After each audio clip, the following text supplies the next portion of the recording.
up, our good people of the internet? You are here on Wake Up Call with Dan Tortora for a very special edition of Tortora and Alford, a 6-0 edition of Tortora and Alford, a top 14 ranked team in the nation edition of Tortora and Alford, a 3-0 in the ACC Tortora and Alford, a 5-0 at home Tortora and Alford, and a defeat of top 15 at the time in the AP, 13 in the coaches poll, NC State special, Tortora and Alford. So with that being said, Isaac Alford, Dan Tortora, this is a fantastic way to spend the first 2 hours of your week. Yes. How you doing, brother? I'm doing good. And the 49,000 that was in attendance. Yes. You know, we're all doing good today. You know, 6-0.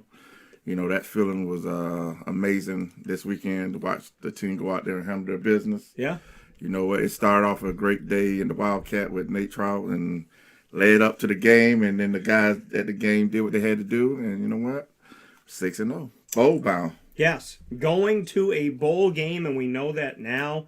Know that already. Syracuse halfway through the season and already in a bowl game. And you think about all these 5 and 7 years and 4 and 8 years and 1 and 10 and how you needed all 12 games to try and get a sniff of anything.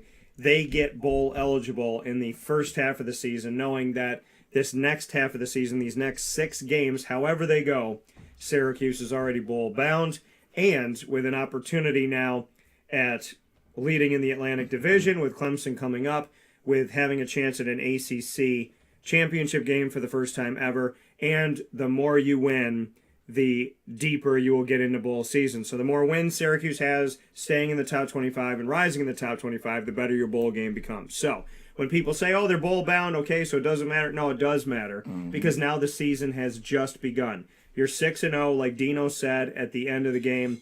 We have secured, I'm paraphrasing here, but he said, we have secured one of our goals. Yes. But there's plenty other goals out there. To win the Atlantic, to win the ACC, and to get into an awesome postseason berth. The more you win, the later you play, because they start around December 13th. They go all the way to the New Year's Six Bowls and the college football playoff. Syracuse is going to be working from here on out against some very tough teams. They're going to be at Clemson, home against Notre Dame, who hasn't had a great year, but obviously Notre Dame's going to play up for that. There's some history with Syracuse. And then you have Syracuse having Florida State at home for their last home game, and then around all of that at BC, at Wake, at Pitt. So it does not get any easier from here, and it's going to be an awesome ride. Yeah, I mean, it's pretty amazing, like you just said, just thinking about that. You come in and say, you just take care of business the first 6 games. You know, how many times, like you said, we got to 5-1, and then we're just like, oh, man, can we just get that one victory? And then you look at the schedule, and we're like, oh, man, the schedule is backloaded. You know, it's like, or if you had like 4-2 or something, you're like, oh, man, there was that one loss that we should have had in our pockets, you know what? But, you know, just to do it right out of the gate to get the first 6. Yeah. And now, like you said, now everything else, the board is set up for those guys. They can go higher and higher. It ain't just that one goal of saying, hey, we want to make the bowl. Now it's, like you just said, the division, you know, let's get to the ACT title game. You know what? Anything is still available. Everything and all things on the table. Nothing to say, hey, we're just fighting for this one goal just to make the postseason. No. Yeah. Let's make it special. I'm hoping that that's Syracuse of old. Just get to 6-6. Just get to a bowl game. Right? That's what fans have been saying recently. And if you fight for your limitations, you get to keep them. And that's something that I always think about. If you fight for your limitations, you get to keep them. You fight for 6-6, then if that's the best you ever want to be, then that's the best you're ever going to be. But Syracuse, remember, fired Paul Pasqualoni for going 6-6 for 2 straight seasons. Paul Pasqualoni, I think it was something within 19 seasons, had like 1 losing record or something ridiculous. And most of the time he was winning. Most of the time he was putting his team in great footing. And before that, Coach Mack, and bringing up Coach Mack, rest in peace and God bless. I got to meet Cam and Mackey's mom. So I got to meet the wonderful Mrs. McPherson, and celebrate, you know, just her children and how great they were to my G-Mama when they met her. And so we were at Carvel DeWitt and my grandma loves Carvel. Mm-hmm. And I had her in there, and she was sitting in her wheelchair, and Cam and Mackie came walking in, and I introduced her to them, and they were so sweet, and they came over to her, and they said, "Hi, how's your day? You know, hi Marie, how are you?" And she looked up and she goes, "Not one, but two." You know, so she was like, "Ooh," and then she was like, you know, she always tried to make a pass at people. So, you know, Cam and Mackie, very awesome. To G Mama, I thank you for that. And at my dad's retirement party after 42 years of service, as someone who wears the white hat as a prosecutor, Mrs. McPherson made her way over to my dad's party and celebrated with my dad, and I got to meet her for the first time. So, big shout out to the McPherson family, and obviously Coach Mack. The last time Syracuse started a season 6-0 was in 1987. And from what Rob Drummond always talks to me about, it ended pretty well. Undefeated. Mm-hmm. Syracuse has been undefeated twice in their storied history. 1959 when they won a national championship with Ernie Davis, and 1987 with one of my closest friends, Rob Drummond, where they went 11-0-1. The one tie being when you could tie in a bowl game, where they were beating Auburn the whole time, and Auburn kicked a field goal at the end of the game to try and save face in the SEC. So the last time Syracuse went undefeated, 1987 at 11-0-1, and now they're trying to do it again. The last time they started 6-0 was in 1987. Yeah, and Coach P definitely was putting people in the league and doing, like you said, he might have had a few slips here and there, but he was consistently with the program, you know, making sure that they, like you said, they didn't just settle for 6-6. You know, they was going 8-5, 9-3, or whatever the case may be. And I saw a funny stat just before we did the show. It was like Coach Mack was in his 7th season until when they went undefeated that year, and now Dino, he's in his 7th season. So if the story rewrites itself, that'll be even awesome story to watch evolve, because me coming from the South, I wasn't around for the 87. Yeah. But this is kind of special, kind of watch this team go through what they're going through. And because, you know, we've seen the last few years of how, like you said, we just been fighting to get the 6 wins. So, yeah, it definitely is special. Yeah, when you get to 6, I said, I didn't know that they did this in arenas. I don't know if they do it in other arenas, but as soon as Syracuse won, they had the graphic up with the big block S, and it said Syracuse Bowl bound. And I thought, well, I wouldn't know if we had this or not because we never get to see it this early. I said Clemson in the first 6 weeks, they get to see this all the time. In Death Valley, they probably have it up there on the board. Hey, we're bowl eligible already 6 weeks in. So shout out to Syracuse for being another color orange that gets to, in the first 6 weeks of their season, first 7 with the bye week, but first 6 games of their season to be bowl eligible, 6 in. You need 6 to get in. They're 6-0, and it's the first time that Isaac and I ever saw that graphic of, hey, Syracuse is already bowl bound with 6 wins at 6-0, which is a really, really special thing. And yeah, you know, sports has an interesting way of finding a way to rewrite itself. I want to handle something, though, at the beginning of the show. And I tell people all the time, we do preseason rankings and preseason predictions. And then I always say a few games in, you should be allowed to make an in-season prediction and thought, you know, because when you make a preseason prediction, you're basing it on paper and what you see, right? You're not basing it on who gets injured, what happens, how does this team start, what does this team do, does this coordinator make sense, and this, that, whatever. So I always tell people preseason predictions where I have been right, and no, the media nor have many people out there said anything to me about when I was right in 2016 when Syracuse went to Houston. But, you know, as the only crazy media person to have them as high as I did, still waiting for your apology letters. You can address those with the Toronto Raptor apology letters, too, that you sent to me 24 years in when I got my championship that they told me I would never get because I like the only team that didn't play in America, and how could I be American? So how dare you? Yeah. So, you know, those apology letters can come. But I want to address this because I always think we should do a preseason and an in-season, and not an in-season 11 games out of 12, but an in-season, like, let's watch the first couple games and make a thought. So, because I always do, sometimes I have the same thought, sometimes it's different, but my preseason was 5-7 with an outside shot at 6-6, and I don't think that many people besides me that really took a good hard look at this team and what was on paper and what had happened in the past with all the talent that they've had, the talent's been individually good, but not collectively great. Right. And so, I know, I'm just I'm preempting any of you Twitter fingers or your little trigger fingers that you don't use on the actual trigger because you're squirrely. So you just, hide behind here, eat your Cheerios in your parents' basement, in your Long Johns, and leave us alone. But I know you're going to write, oh, Dan, didn't you have them at, and didn't you blah, blah, blah. Yeah, preseason-wise, we all have thoughts, and then in season, a few games in, I always address that. And I've done it every year. I've said, I think Syracuse is going to go 5-7. Then I'll look at the thing and go, I think they can go 8-4. Or I'll say 3 games in, hey, I said this is a 7-win team. I really think they're going to win 4. Right. So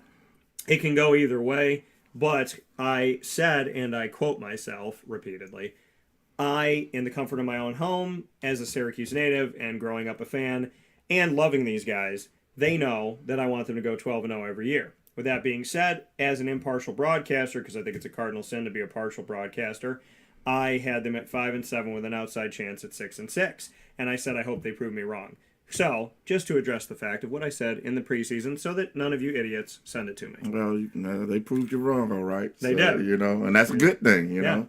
We definitely want that. So now that you had your preseason pick, and like you said, you can go back, and now that you watch this team through these first 6 weeks, 7 weeks total, where do you think they can finish at? I think this team, the way that they are right now, and I think, again, and why we do preseason and in-season predictions, because you also can't, making a prediction preseason, I was predicting that with Notre Dame having their quarterback. I was predicting that with NC State having their quarterback. So, but that's the beauty of football. You never know. We know the feeling of not having a quarterback or some key player that we're counting on. So, yeah. And I would say, looking at the rest of this season, I think that Syracuse can arguably get 3 more at least. I think they could be a 9-win team. Yeah, easy. Yeah. I do. And Amari Palmer, a.k.a. Odyssey Jones, shout out to Syracuse Orange offensive line alum and current wrestler, and very proud of him. In the WWE NXT, Amari Palmer, a.k.a. Odyssey Jones, he had him at winning like 11 games. And Nate had him up there at I think at least 8, if not 9. So my overall thought, and like I said, preseason-wise, you make your predictions, but you're predicting that with a new offensive coordinator, a new special teams coordinator. You're predicting, what you don't see. And that's why I always think it's good to go a few games in and say, now what do you see? And I do that in the NFL. I'll do my NFL just so I think it's going to win the division. But now looking at things, I think, the Bills are obviously in good shape, but I think the Jets could be a playoff team. I picked the Jets to win this week against Green Bay. At the beginning of the season, I wouldn't have done that. So, I think it all comes down to, basically what it comes down to is of the God knows how many predictions I've gotten correct, quiet. Right. But it's like, when I get 12 right in a row, I hear nothing. Except for from family and friends and people that actually matter in my life.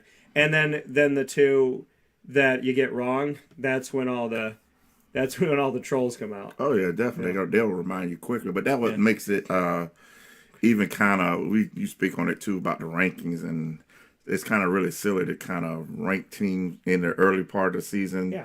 Because one, you haven't played any games. Yeah, and each season is a different season. Every team is not going to be the same. Somebody's losing a key starter here or there on their offense, or maybe on the defense side of the ball. And you need to play a couple of games and kind of see how those teams are executing before you can say, oh, yeah, this team. And it matters who they're playing. I know you talk about that a lot. So we could even look at the rankings now and just say, oh, this team is okay at that. But preseason, you already had them ranked so high, they don't have any other choice but to kind of bubble up as other people fall out with losses and stuff. Yeah, so. And there's teams that you rank really high in preseason that no matter how far they fall, they don't fall out of the top 25. Exactly. Some might not even fall out the top 10. Yeah, And I mean, I think, and I talk about the ridiculousness, and we'll get into this shortly here, but, Penn State was a top 10 team for no reason. And they dropped 6 spots getting blown out by Michigan, and they dropped to 16. So they're just below Syracuse, who had to fight like hell to get in. Penn State didn't have to do anything. They were in the preseason ranking. They were respected. They were, that team because they're in the Big Ten and because of their history. And again, I tell people this all the time. If it's based on history, then Notre Dame, Penn State, and Syracuse should all be ranked in the top 10 every single year. Yeah. So it's supposed to be about year to year. That's what we're supposed to do. And there's all these different rules that go on this. But no, I think, to get back to your question, I think I had Syracuse at 5-7, an outside shot at 6-6, because, looking at some of these games, you didn't really know what you're going to get with Purdue. NC State's a really tough out. Clemson's on the road. Notre Dame is a game that, the only other time Syracuse played Notre Dame in recent history was at MetLife, and that was a really ugly game for both sides. And, Notre Dame here, I'm not sold on them, as many of you know, and I thought, hey, this could potentially go either way, but Notre Dame also carries that fire, and there is that history with Syracuse. At Pitt is a tough game, and at Wake Forest, another tough team. In Florida State, I like Mike Norvell, and I've been singing his praises for a long time because I've known him for a long time, and for more than half a decade now. And so I think when you look at the grand scheme of things, I can literally look at this preseason and say to myself that I thought that it made sense to say 5-7 to 6-6, because Louisville is a tough team for Syracuse to play. Like I said, with Purdue, you don't know, and they came into the season playing Penn State tough. Virginia's got Brennan Armstrong. NC State had Devin Leary. Then you have your Clemsons, your Notre Dames. Clemson on the road, Pittsburgh on the road. As I said, Wake on the road, Boston College on the road, and Florida State being another tough game. So I think that it's easy. People could have said 2, 3, 4 wins this season. I think, everybody right now is going to say 12-0. Not everybody, but there's a lot of bandwagon jumpers that are going to jump on it. And I had somebody say to me, "Oh, you good with Dino now? Y'all good?" And I was like, "I've been good with Dino since he even coached a single game here." Right. It's this thing called respect, and this thing called doing your job, and it's this thing called constructively criticizing, where I can have opinions and thoughts, but I still respect the people behind them, because I was somebody before in the media, and he said, "Coach, I don't give a damn if you win or lose. I'm going to cover the team no matter what." And I looked at Dino and I go, "Well, that I'm going to cover the team whether you win or lose, but I want you to win." And he looked at me, he goes, "Oh, I know." He goes, "Don't get it twisted." And he shook my hand. He goes, "I know exactly who you are." So I would tell you now, it's a lot to me. They're running the ball the last couple of years, and that's meant a lot to me. And, reaching back out to the fans and trying to do some things, those were big pieces of what I thought would be helpful. Also finding the right coordinators and trying to keep your staff together. So I think if you went back in history and looked at anything that I've said, it's all been to constructively help this team. And anybody with a brain larger than the size of a peanut would get it. And if you don't get it, well, you're probably the people that are still complaining that your team is 6-0. And what it really is you hate your wife, and you probably should get a divorce. So, beyond that, I don't know what to tell these people, just like the people that complained that the dome was finally full. But before the show, Isaac and I were talking about it, and there were people that were complaining about that they couldn't drink their beer, they had to sit sideways, there wasn't enough room. So those are also the same people that moan when you leave, too. Yeah, and like you said, coming into a year, there's a lot of factors that go into your prediction, and there's still some interesting. The year that people predicted Tommy DeVito after the 10-3 season with Dungy, look at all those predictions, and I remember sitting there going, "I'm not as high as you guys are. Right. I'm not seeing 10." Success though always makes. Yeah, I said there's going to be an adjustment. And you just brought the key thing that I was getting ready to say was, because there's still some teams on this ahead of the schedule that. Pittsburgh, you lose a Kenny Pickett, and you never know how they're gonna play out. They still doing okay, but when it's time to play them face to face, we might can be doing something a little different. But then that's the key thing. Even with the next game with Clemson, Tony Elliott goes to Virginia, Brent Venables goes to Oklahoma. So in my mind, I'm looking at the schedule and I'm like, okay, I want to see the next coordinators step up. Yeah. It's a little different when you got to be the man. You can't know until you see them coach against NC State and Florida State and the games that can trip them up. Exactly. And you know what? The seat is a little hotter when it's your time. You can sit back behind somebody and say, "Oh, yeah, I would have done it this way, or I would have done it that way." And, you never know until it's your time to make that call. And like you say, you give Dino kind of the credit. Coming in this season and saying, okay, yeah, we need to do some different things on offense. Yeah. And having that opportunity to get Coach Beck and Coach Anai to come to Syracuse and doing what they're doing so far. But you know what? Changes always makes the challenge a little bit different. You know, it's the good programs that try to keep the coordinators together as long as you. And I don't think coaches mind that a guy get promoted to head coach. You know, you kind of probably feel good for your colleague to say, okay, yeah, it's not. You take the ball and run with it. Right. But you know what? It's kind of different. Like I said, when it's your time to make those calls. Yeah. And you know what? We'll find out with the rest of the schedule to see. You know what? Syracuse has some stability. They brought in some guys that have been around the league. Let's see what they can do and how well, you know, you game plan against an opponent. Yeah, you know, so, you know, I think the reality is this Syracuse team is doing better than most people thought.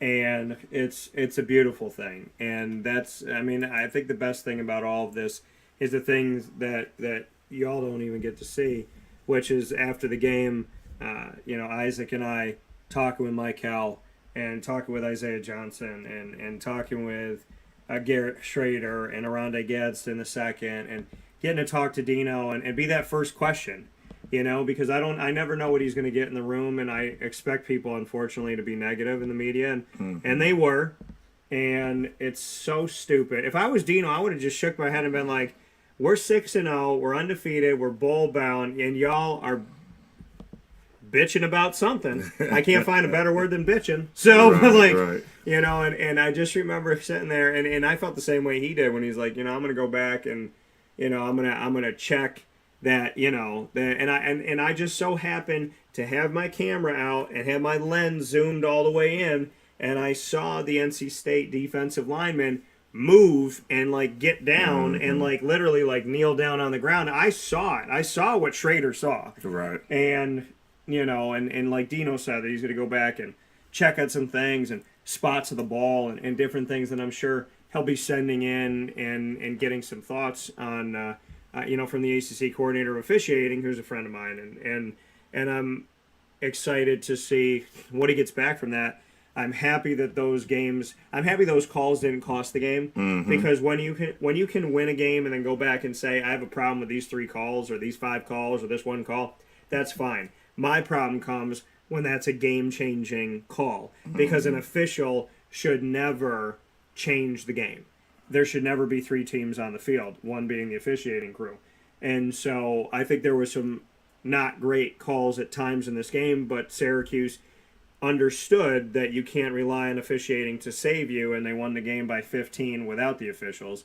So that was a good thing. But yeah, you know, I think getting back to predictions and all that, and what we got to do after the game, these guys know that I love them, and you know, they know that my predictions come from my work and my head and being impartial, but in my heart, you know, I said it at the beginning of the season. I said I hope you guys prove me wrong. I said that when we were at Hooters Week down in Florida with Nate Trout and all that.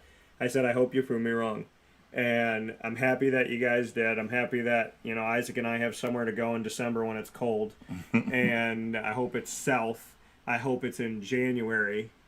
And, you know, I'm so proud of this team. And, you know, the beauty of it all is when you make a prediction of a 5-7 or a 6-6, they're over-delivering on what I thought. And it's so much better than under-delivering. On the seasons where I said 8-4 and, you know, they go 5-7 or 4-8. So I think the greatest thing about predictions in my world is I've gotten a lot of them right, and God and I know that. And I think in my world of when I get predictions wrong, I really don't care what people think because I know why I said it. And I'm still waiting for every media outlet to talk to me about the 2016 Final Four. And that was the year where even Jim Boeheim thought it was nuts that somebody would pick Syracuse. He didn't know it was me. Right. It was like anonymous at the time. But and then I love how the newspaper wrote a story and said Mystery Man reveals himself. I put it on my free website and promoted that it was there. So I would think a Mystery Man probably wouldn't have told everybody where to look. But, you know. Sometimes that's the best thing you do. Tell them. yeah, tell them where it is. But yeah, I think this team has the opportunity to win 9 games in the regular season here. I'm excited. I think we'll get into some stuff here, but this Clemson game I feel good about. I feel good about the Notre Dame game. I feel better about the Pittsburgh game. Honestly, the rest of the games this season, I feel good, and nobody would have known that until you saw it. I don't think Dino saw 6-0. Right. And I think that when you get there, you adjust and you focus. And one of the greatest things that was said after the game was from quarterback Garrett Schrader, who is constantly, and by the way, if you want to talk about anybody predicting Garrett Schrader being wrong and jumping on the bandwagon, oh my gosh, there's so many people. But, I don't know how many people in the media said he could throw the ball, but this hand was up. So, and Garrett, you've always gotten nice words from me. But, yeah, I like Garrett a lot. I like his hat a lot, too. Yeah, that was a nice hat. So, but yeah, no, watching the game with Garrett, after the game, he said something amazing. Because you have a 24-hour rule to either, deal with the loss or be excited with the win and celebrate. And he said, I'm probably going to take 12 hours on this one instead of 24 and get ready for Clemson. And I just thought that was such a boss statement. And I love that, where he's like, I'm going to give myself half the time to celebrate because I got a big task to get ready for. I thought that was really cool. I mean, they passed their first test. That's what enjoy the process. Let's go to our next goal. On to the next one. Don't settle for, hey, yeah, we made it to the bowl. We can go out and party and have a good time. No, it's time to get serious, and that shows you the maturity of the team. I'm pretty sure Michael would say the same thing on the defensive side. You know what? It's not time to start patting ourselves on the back. Yeah. It's time to get back into the lab and getting back to work. And like you said, I'm looking at the schedule. What do you say? The only team that I really say that you kind of got to be careful with is Florida State because of the running quarterback. Yeah. But everybody else, defensively, I'm proud of what they did against NC State because I knew with losing Devin that they had to rely on the run. And I was like, oh, man, will the defense get worn out? And Dino even said it in the press conference, somebody asked a question about, you came out, you scored on the first possession, and they took however many minutes between the first score and the next score, and Dino was like, did you watch the game? Yeah. It was body blow, body blow, body blow. And then what he's saying, they was forcibly trying to run against this defense, and the defense didn't give up. And that was my worry, too. I know Dave Dorn, he's not going to, if we got to be one-dimensional and do it, whether it's through the Wildcat or whatever it is, we're going to just do what we got to do. And that was the game plan, but all credit to, Kevon Dart and all those guys. A name you probably didn't even, the guy earned his scholarship, but you constantly had the PA announcer, Darton's on the stop. Yeah. What I'm saying? When I interviewed him, people are like, well, Dan isn't. First thing I got, yeah. Dan isn't here a little bit undersized. I'm like, man, just shut up and watch football. Yeah, and you know who he reminds me of? You just said that? I was sitting in the press box looking at it, I was like, I don't know, I can't remember the kid's name, but Wake Forest had an undersized defensive tackle maybe 5 years ago. And that was kind of the talk. Ngata. It was something with an N. It was weird. But that's who he kind of reminds me of, the defensive tackle from Wake Forest. Mackie McPherson when they said he was too short to play offensive line in Division I. And behind Mackie McPherson, in 3 out of 4 years, there was a 1,000-yard back. Yeah, exactly. So it doesn't, size is nice, and it's not everything in line play, leverage, all that good stuff. What do they say? It's not always size; it's how you use it. Yeah, well, there's some truth to that too. Yeah, exactly. So, and what do they say about people that buy Hummers? They ain't got no size. Compensating for something. Yeah. But so that was my fear. Will they wear the defense down? And no, defense stood tall. And like I say, you look at the rest of the schedule. And then we've had experience. We played against Malik Cunningham, so we know what a running quarterback can do. Yeah. They played against and made Malik Cunningham look so unlike Malik Cunningham. Right. More than anybody else. Right. So Jordan Travis, he's got this. I watched the game the night against Clemson, and there was some plays where it was like Houdini, how he got out of a rundowns. But remember last year, Syracuse lost that game to Florida State in Tallahassee. 33-30 because Marlo Wax had a blown tackle. There was 2 blown tackles, and his was one of them where he grabbed Jordan and tried to spin him around and thought that he had gotten him out, and Jordan stayed with it. So, that could have honestly been overtime, right? Right. So people have to remember, Syracuse last year in Tallahassee, lost by 3 in that string of games, where they lost 3 straight ACC games by 3 points. And that game itself, Syracuse was doing really well. And I don't bring up Marlowe in a negative way. I love Marlowe Wax Jr., and you know that. But that play, it was one of those, like, he thought he had him and then turned around and realized he didn't. And then the field goal ends up getting set up from, like, 2 of those, plays where they keep it going and whatnot. And really from his big run. But outside of that, we would have saw overtime in Tallahassee. So I think that people really need to understand that, yes, as I've told you, here's one of my predictions I got right. So, but like, yeah. But give yourself a little check mark, because that's what you're doing. Like, where's that? Or was it? Oh no! But they're in a little trouble with that. My mind wanted to go so many places just now. But stay focused. But then I said that Florida State under Mike Norvell would be trending upward, and they were going to be a force again. And I don't stand corrected on that, and I won't be, because I had him at Memphis for 4 years, and anywhere Mike Norvell goes, I'm going to be looking forward to that team trending upward. And so I think Syracuse needs to be ready for that, because the coaches, and when you look at this too, I mean, of the 6 games they have here in the second half of their season, I respect all these coaches. The ones I've gotten to spend a lot of time with, that I mean, really circling these: Dabo Swinney at Clemson, Pat Narduzzi at Pitt, Mike Norvell at Florida State, Dave Clawson at Wake Forest. I mean, and then Notre Dame, obviously you're transitioning. You have a new head coach at Boston College. You have Jeff there, Jeff Hafley, and he's done a good job in these first couple seasons to try and establish Boston College to be multiple offensively. So, I mean, really, there's a lot of talent here. But I mean, when you look at these coaches, you're looking at Mike Norvell, who sent a ton of guys to the NFL.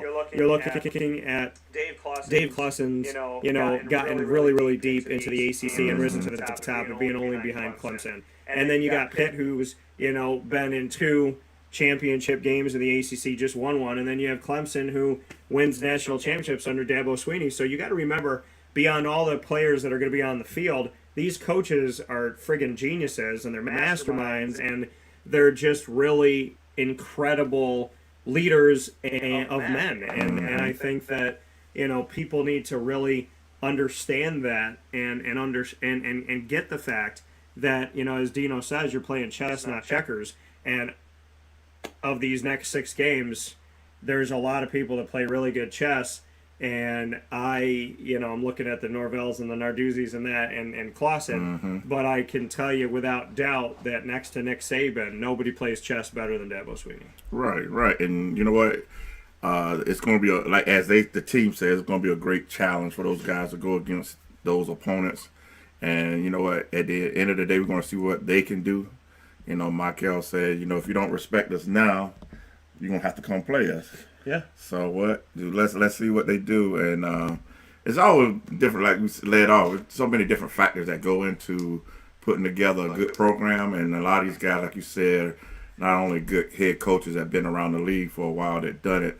You know what? They built programs though, wherever they came from. And that's what they kind of main thing that they hang their hat on is program builders, and they get the players to believe in their systems and things like that. So.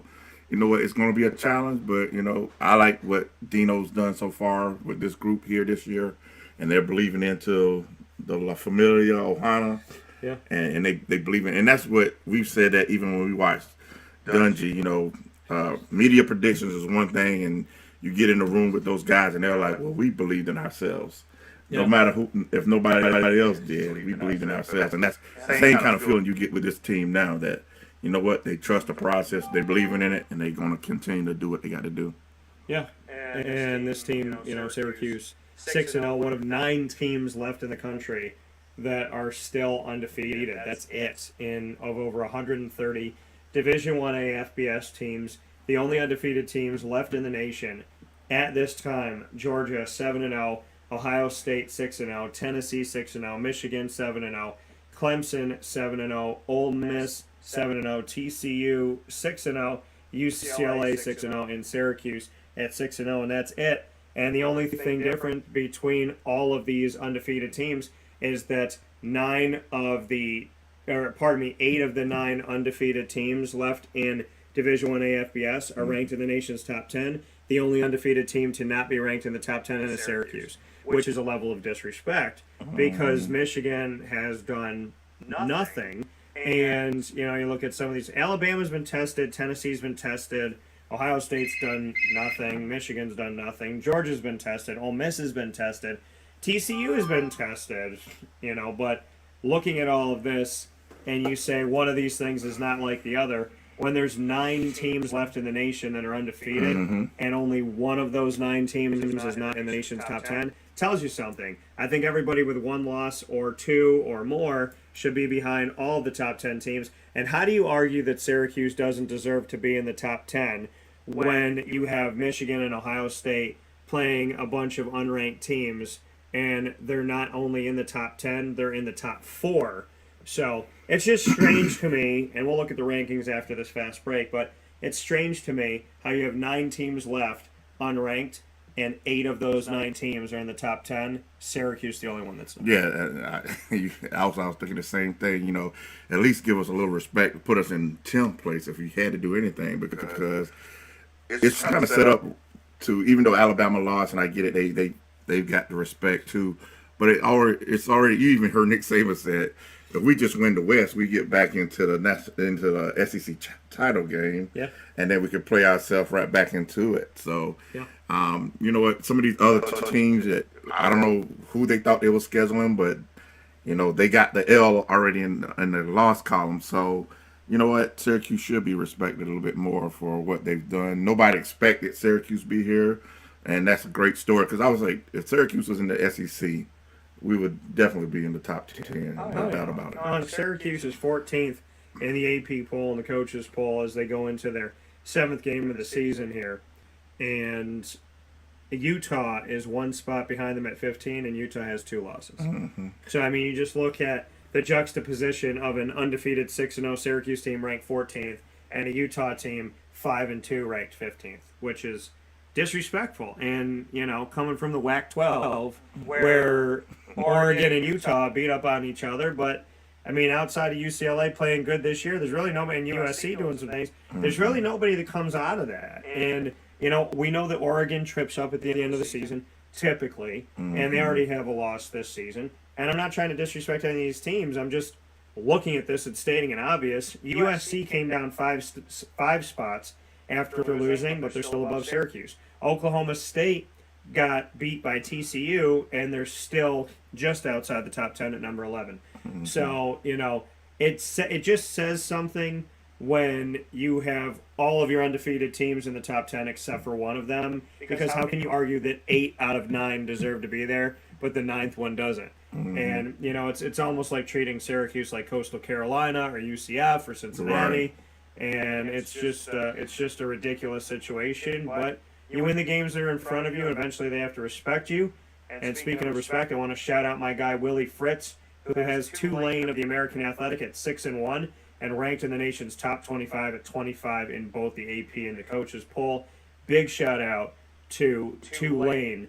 As I was told when I was about to interview Willie Fritz for the first time, somebody came up to me and said to me, that man, I looked over there, he goes, Willie Fritz, he wins everywhere he goes. They said everywhere he goes, he's going to win. So we have no doubt that he's going to win in Tulane because he wins everywhere he goes. So we'll talk about the nation's top 25 after this fast break. What I really mean is Big Ten fans are going to have to deal with a few minutes of getting pissed off at me. So we'll be back right after this on Wake Up Call with Dan Tortora, where sports meets that thing called life. Carvel Wit, it's what happy tastes like. Do you know why? Because we make ice cream. Creamy, rich, flavorful ice cream. Not yogurt or iced milk like some of our competitors. Ice cream. Fresh, by hand, daily. For the calorie conscious, we have something new for you. Our new Carvelite. Same great flavor, creaminess, and texture of our regular ice cream with only 35 calories an ounce. So whether you want an ice cream cake, flying saucer, dasher, carvalanche, hard or soft ice cream, we will satisfy your craving with our fresh, handmade regular or new Carvelite ice cream. Carvel Wit. It's what happy tastes like.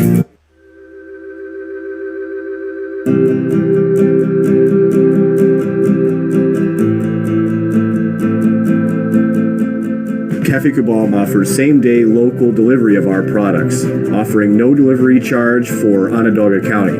Shop cafecabal.com for fresh roasted coffee beans, cold brew, travel mugs, and all your essential Café Cabal needs. Café Cabal, coffee for the soul.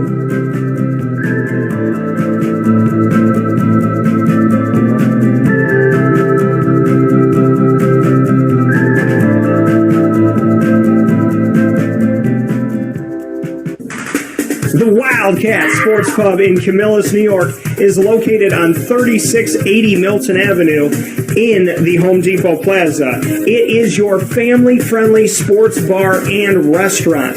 Folks, some sports bars aren't family-friendly. Some family-friendly restaurants are not sports bars. The Wildcat Sports Pub in Camillus, New York is proud to be both. It is that marriage that you've been looking for years. The Wildcat Sports Pub is your home base for your sports bar and restaurant needs, games for the kids, indoor and outdoor activities, and enough things on the menu to come back every single week and get to try something new. They're open Sundays from noon to 8 p.m., Monday through Wednesday, 11 a.m. to 11 p.m., and Thursday through Saturday from 11 a.m. to midnight. For reservations and party information, call 315-487-2222 for the Wildcat family-friendly sports pub and restaurant.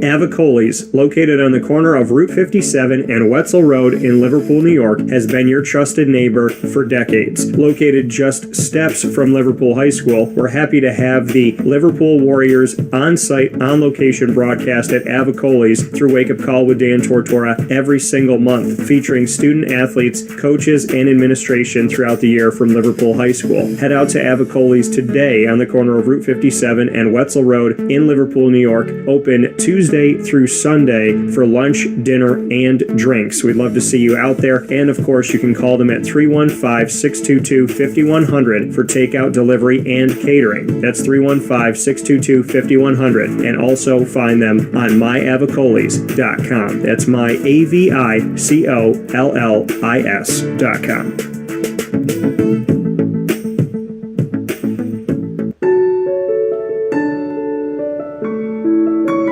Having peace of mind when you're out of town that your furry-loving friend is safe and sound means taking them to Canine Campground, because we all know that when it comes to the love of our pets, it goes well beyond the call of duty to make sure they're safe and sound. Right, Lily?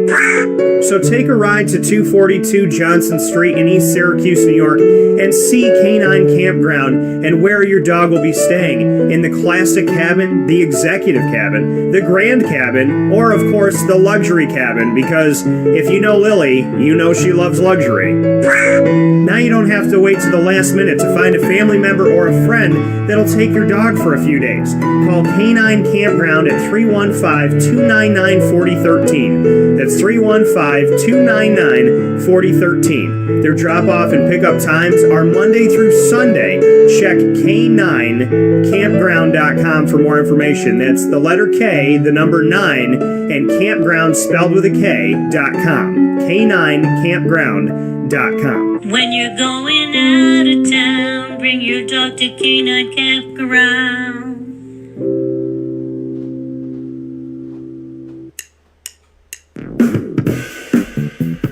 PB&J's Lunchbox, the food truck that you love finding all throughout Central and Upstate New York, now has a street-side cafe. So when you're craving their traditional favorites as well as their out-of-box amazing menu items, you can now head to 663 Old Liverpool Road in Liverpool, New York. Located just minutes from the highway, the Thruway, Destiny USA, and Onondaga Lake Parkway, PB&J's Lunchbox Street-Side Cafe is there for you Monday through Saturday from 9 a.m. to 7 p.m., serving breakfast, lunch, and dinner all throughout the day. Get breakfast for dinner, dinner for lunch, whatever you fancy, including their award-winning grilled peanut butter and jelly sandwich. Find them at 663 Old Liverpool Road in Liverpool, New York. PB&J's Lunchbox, where we love to know what's in your lunchbox.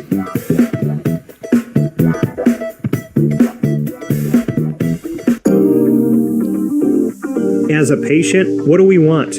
to be cared for, to be listened to, and to have someone walk us through the process on our path to victory. Victory Sports Medicine and Orthopedics does all of those things beautifully, with Dr. Mark Petropoli leading the team on 791 West Genesee Street in Skaneateles, New York, located minutes from beautiful Skaneateles Lake. Whatever your injury may be from head to toe, preventative care, rehab, physical therapy, laser therapy, and surgery are all available at Victory Sports Medicine and Orthopedics, where they care about us, they listen to us, and they understand that everyone's path to victory is a little bit different. Let them help you on yours by calling 315-685-7544 to make your appointment today. That's 315-685-7544. And find out more information at victorysportsmedicine.com.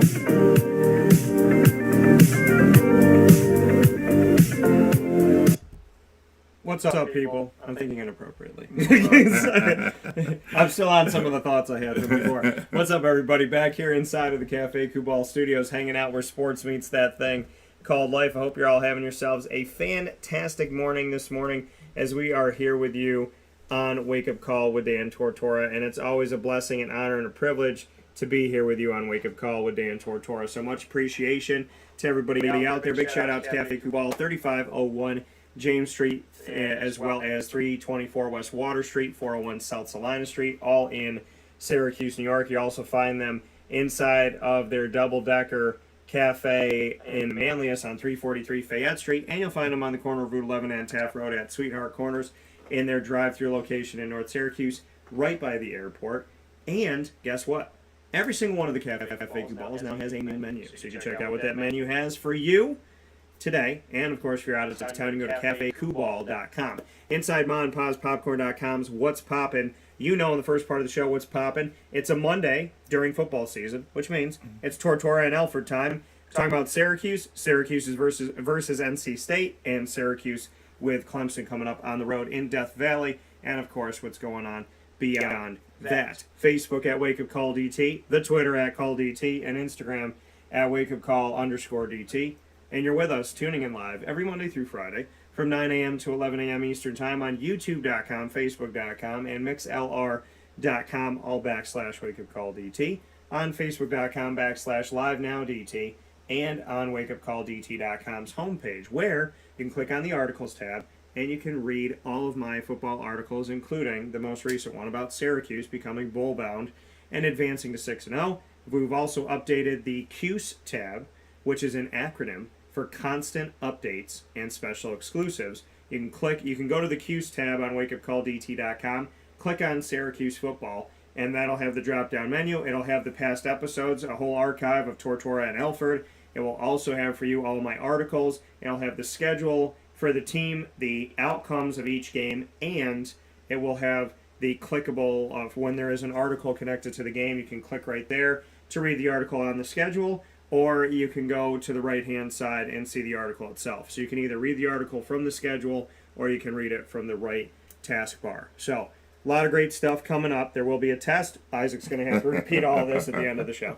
So, but I did not take my top off in the press box. The only reason why I didn't is because the cruises didn't bring me sangria. Yes. So, but I don't know. I don't know about, they say tequila makes your clothes come up, but I don't drink tequila. No, but sangria is pretty close. Yeah. Sangria is a little mix of madness, but I wanted that pineapple bad, but you know what? It wasn't worth it. It was like when my ex used to make these Swedish fish drinks, and they taste Swedish fish vodka, and it tastes just like Swedish fish. And anything to me, see, I've never been drunk. And that's just not something I've ever wanted to do. I haven't. Okay. But it makes me think of Grown Ups. Where the one, who's the guy who's in Saturday Night Live? What's his name? Oh my gosh. David Spade? No, it's on the tip of my tongue. No, the guy that goes, say what? It's oh my gosh, I could picture his face, and it's on the tip of my tongue. I'll figure it out. Yeah, it'll come to you. It'll come to me. But, when you said that, that's what I thought of. But, so I just want to let everybody know, A, drink responsibly. B, you got to try the sangria from the Syracuse tailgate. And C, I have never been drunk. and I have to preface that because it's very important to me that I've never been, and I'm very proud that I've never been. I will tell you that the sangria from Enrique A. Cruz Jr., my future running mate for president and vice president, his mom, she makes them scissorp, and you was one more cup from being the first time. I was feeling all right. But my ex had made this Swedish fish vodka thing, and she put Swedish fish in the bottom, and I'm a child. So we were going to bed, and in our first house, and I reached into the bottom, and there was Swedish fish that had been sitting, because it takes me forever to drink a drink, and so one drink might take me like an hour, and so the drink's sitting there, and I dip my hand in right before we go to bed. She goes, "What are you doing?" I go, "I want the Swedish fish. I like candy." And so I went to eat it, and she's like, "That's going to have the most alcohol because it's been sitting and soaking for an hour." I didn't think of it that way, and I think I grabbed one of them, and then I looked at her, because I'm a child, and I was like, and I ate all 3 of the Swedish fish, and she was like, and I was like, "What? I want the candy." She goes, "You might want to eat some toast." And then she had been drunk enough times, right. Probably, if drink.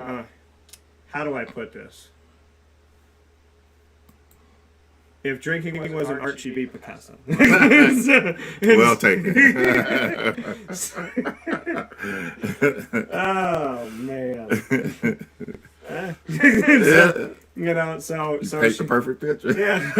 Thank you. So she was like, "You probably should have some toast." And then she was messing with me, telling me I was going to get drunk for the first time ever, and I was really pissed, and she thought she was hilarious. But I got the tables turned a couple years later. She got drunk, and when she got drunk, she got childlike and annoying. And I tell women this all the time: I will take care of you if you have a cold. I will take care of you if you hurt your foot, whatever. Like, if something happened that's beyond your control, I'm there. But if you get drunk, that's not I'm taking care of you. That's you did this to yourself.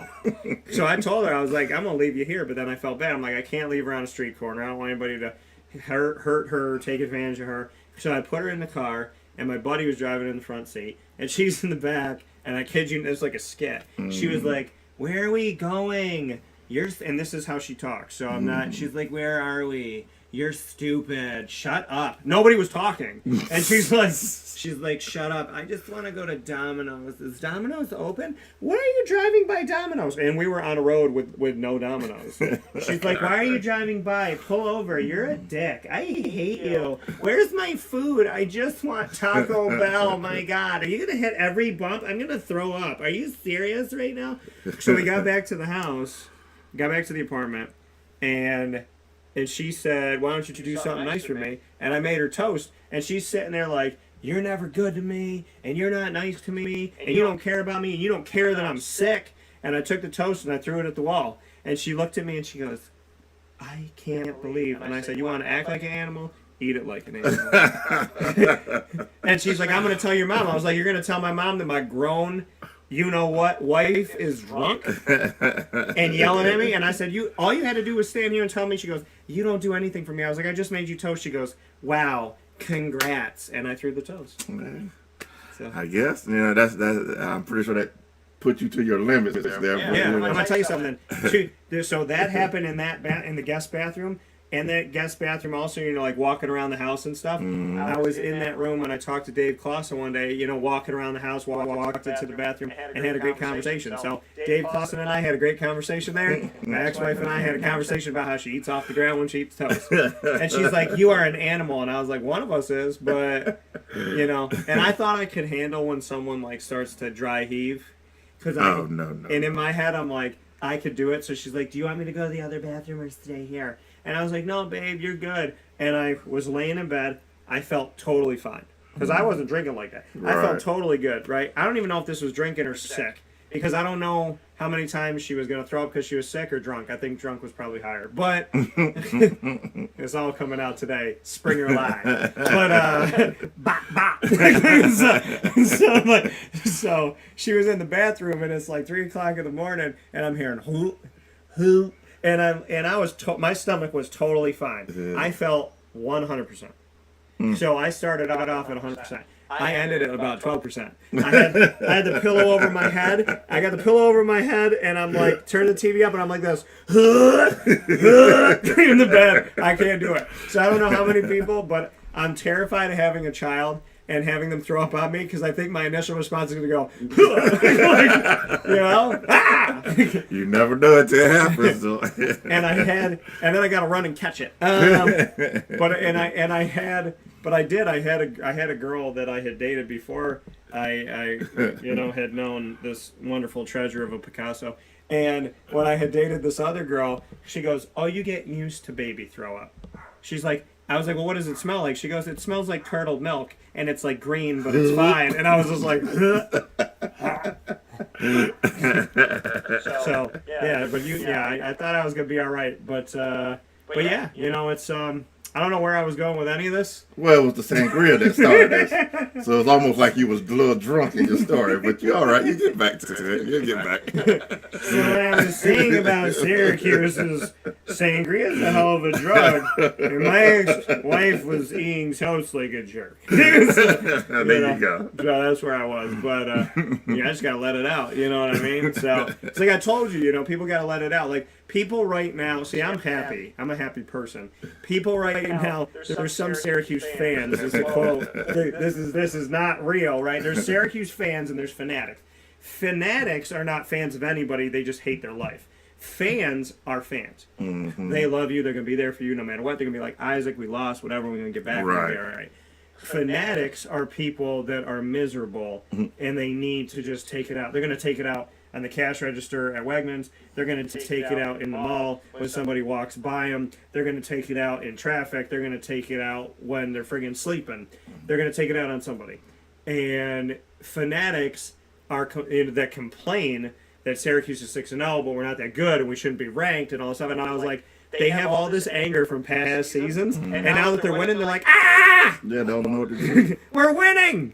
What do I do? Because they don't know what to do. And then, when things are going well, and they're happy, and they really just don't like their spouse, and they go home, they used to be like, Syracuse lost, and I'm pissed. And their wife would leave them alone. Well, now they're like, Syracuse won. And she's like, good, now we can go to the grocery store together. Now they get pissed off again. Yeah.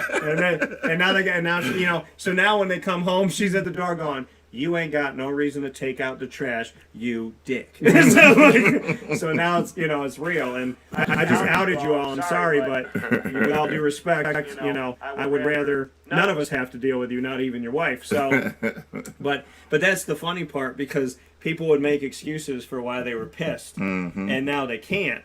No reason to be. Enjoy it. It's As a Dino new day. said, enjoy the Yes, win. exactly. Dino, can you go back and look at the 2 times? And he was like, enjoy the game. Enjoy that we won. We're bowl eligible. Enjoy it. Go celebrate. Go have fun. So, it's just, and it's crazy to me because they won by 15 and people were like, well, what are you going to do to clean this up? And it's like, it's not even that they won by a possession. It's not that they won a land. I mean, people complain about Purdue was at the end, and they complain that Virginia was at the end. And to me, it's like I saw glass half full, like we talked about. It's not that they beat Purdue at the end and they beat Virginia at the end. It's about they had resolve, they were poised, they were focused, they believed in each other, they had faith, they came back, and they won the game, which is something they haven't done in the past. Right. And you got to be resilient, and think of the moment how the ending happened. Those I wouldn't change that for any other story that the season has happened so far. But you know what? There's always game film to watch. And no matter, I'm pretty sure they took the Wagner tape and looked at it and said, "Okay, guys, how you always said in a win, it's the best time to critique yourself and stuff. Look at everything you did." Exactly. So there's always going to be game film to look at and say, "Hey, we could have did this better. We could have did that better." But the big part was enjoy it. Yeah. Enjoy the win. Some people had to go home to husbands and wives that were like, "Give me toast. You're an idiot. Where's Taco Bell?" So it's just like, and the irony is after Syracuse started the season 6-0, I went to Taco Bell. So good for you. But but it's definitely been a great start. Syracuse is 6-0. And, we look at the rest of the top 10, I should say. As I said, 9 teams are left undefeated in Division I AFBS. 8 of those 9 are in the top 10. The only one pushed out of it is Syracuse. Why? I don't know. Why? Because Michigan's done nothing. Why? Because Ohio State's done nothing. Dan, Michigan beat a top 10 team. Well, Penn State shouldn't have been a top 10 team. So everything is relative. You make Michigan look like they got a good win because they beat a team that beat unranked teams and played a lot of their games at home. So it's kind of ridiculous. But Georgia, we look at Georgia, and Georgia's had a test. And, looking at Georgia, they played Oregon when Oregon was 11th in the country, and they blew them out. And outside of that, has Georgia really been tested? No. But they are number 1 in the country. They are going to get tested against Tennessee is going to get a crack. Put it like this. Tennessee got a crack at Alabama. I picked Tennessee to win over Alabama. Tennessee's got a crack at Georgia. So if Tennessee beats Georgia after beating Alabama, folks, Tennessee will be the number 1 ranked team in the nation. Yeah, without a but doubt. that will actually be rightly so. Ohio State, as we've discussed before, and please correct me if I'm wrong, which I know in this case I am not, Notre Dame was ranked in the preseason rankings, and they took them down. Arkansas, who's not ranked anymore. Arkansas State, Toledo, Wisconsin, Rutgers, first 5 games at home, beat them all, and beat Michigan State on the road. That is Ohio State. Ohio State will play unranked Iowa, at ranked Penn State, at unranked Northwestern, home against unranked Indiana, at unranked Maryland, and they'll play Michigan, who's been ranked really high at the end of the season. And what has Michigan done to be 7-0 and 4th in the country? Well, as we talked to you about last week, they've beaten all unranked teams except for Penn State, who is ranked way too high. So that's where you are right now.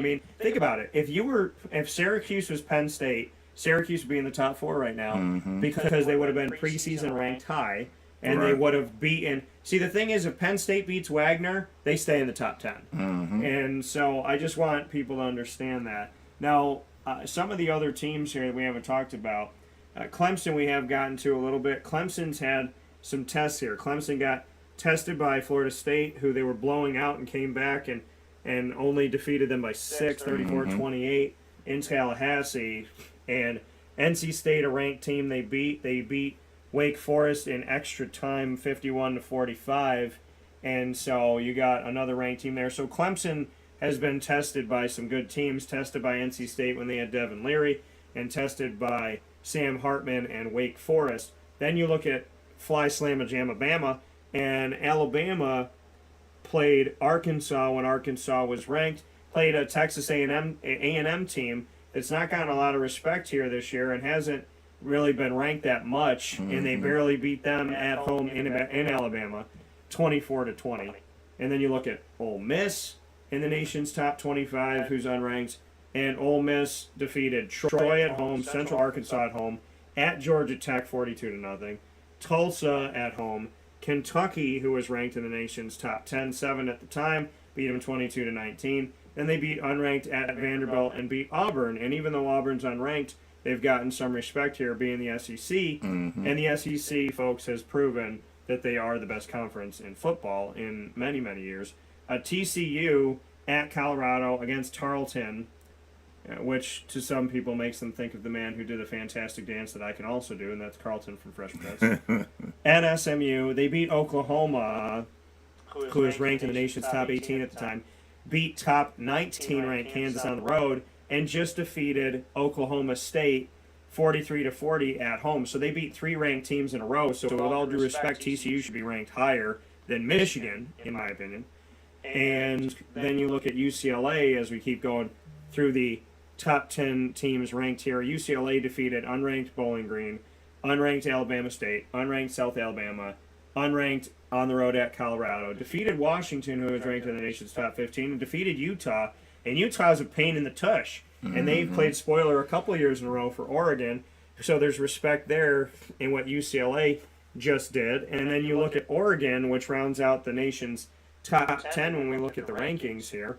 And in the AP, as I went down this line, they lost to Georgia 49-3 at home in that game. An awful game for Oregon. Georgia was ranked 3rd in the country. they beat Eastern Washington unranked, and then they beat BYU, who's a tough team, beat them by 21 at home when BYU was 12th in the nation.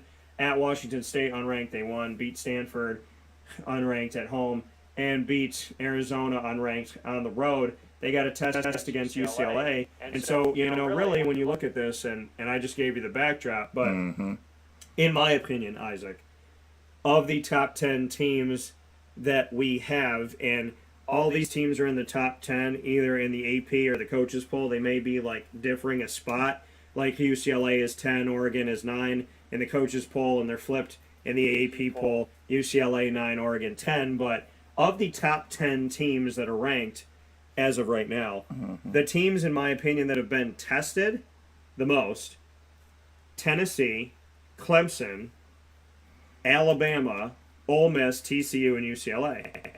Not Oregon, not Georgia, not Ohio State, not Michigan, in my opinion. Right. And so half of this top 10, to me, has not been tested yet, which I think is grossly unfair. And so to me, the teams, TCU beating 3 ranked teams in a row, and then seeing what Ole Miss has done, and seeing Clemson, and especially Tennessee, who has a shot to be number 1 in the country, I think that when you look at this nation's top 10, some are there for good reason, and some are there because of history, because of fan base, because of boosters, because of, I don't know, backdoor deals, whatever the hell it is. And I think some of it because of coaching pedigree, too. Yeah. Because some of these teams, like you said, they just, from the start of the season, it's all about who the coach was. And we could use Miami in that example. We talked about how well somebody want Miami to be back on the scene. Yeah, you just got a new coach, but what did you do recently to earn that ranking, to come into the season so high at that rank? And you see what Miami's done right now. They're out, Yeah. But it does kind of frustrate you, because you see, okay, yeah, your SEC team, yeah, you got this named coach who, is a little controversial on, rough around the edges sometimes, but Yeah. But who have you played so far to earn that ranking? Why is TCU not ranked higher than Michigan? Right. Why is Clemson not ranked higher than Michigan? And I have a lot of problem and issue with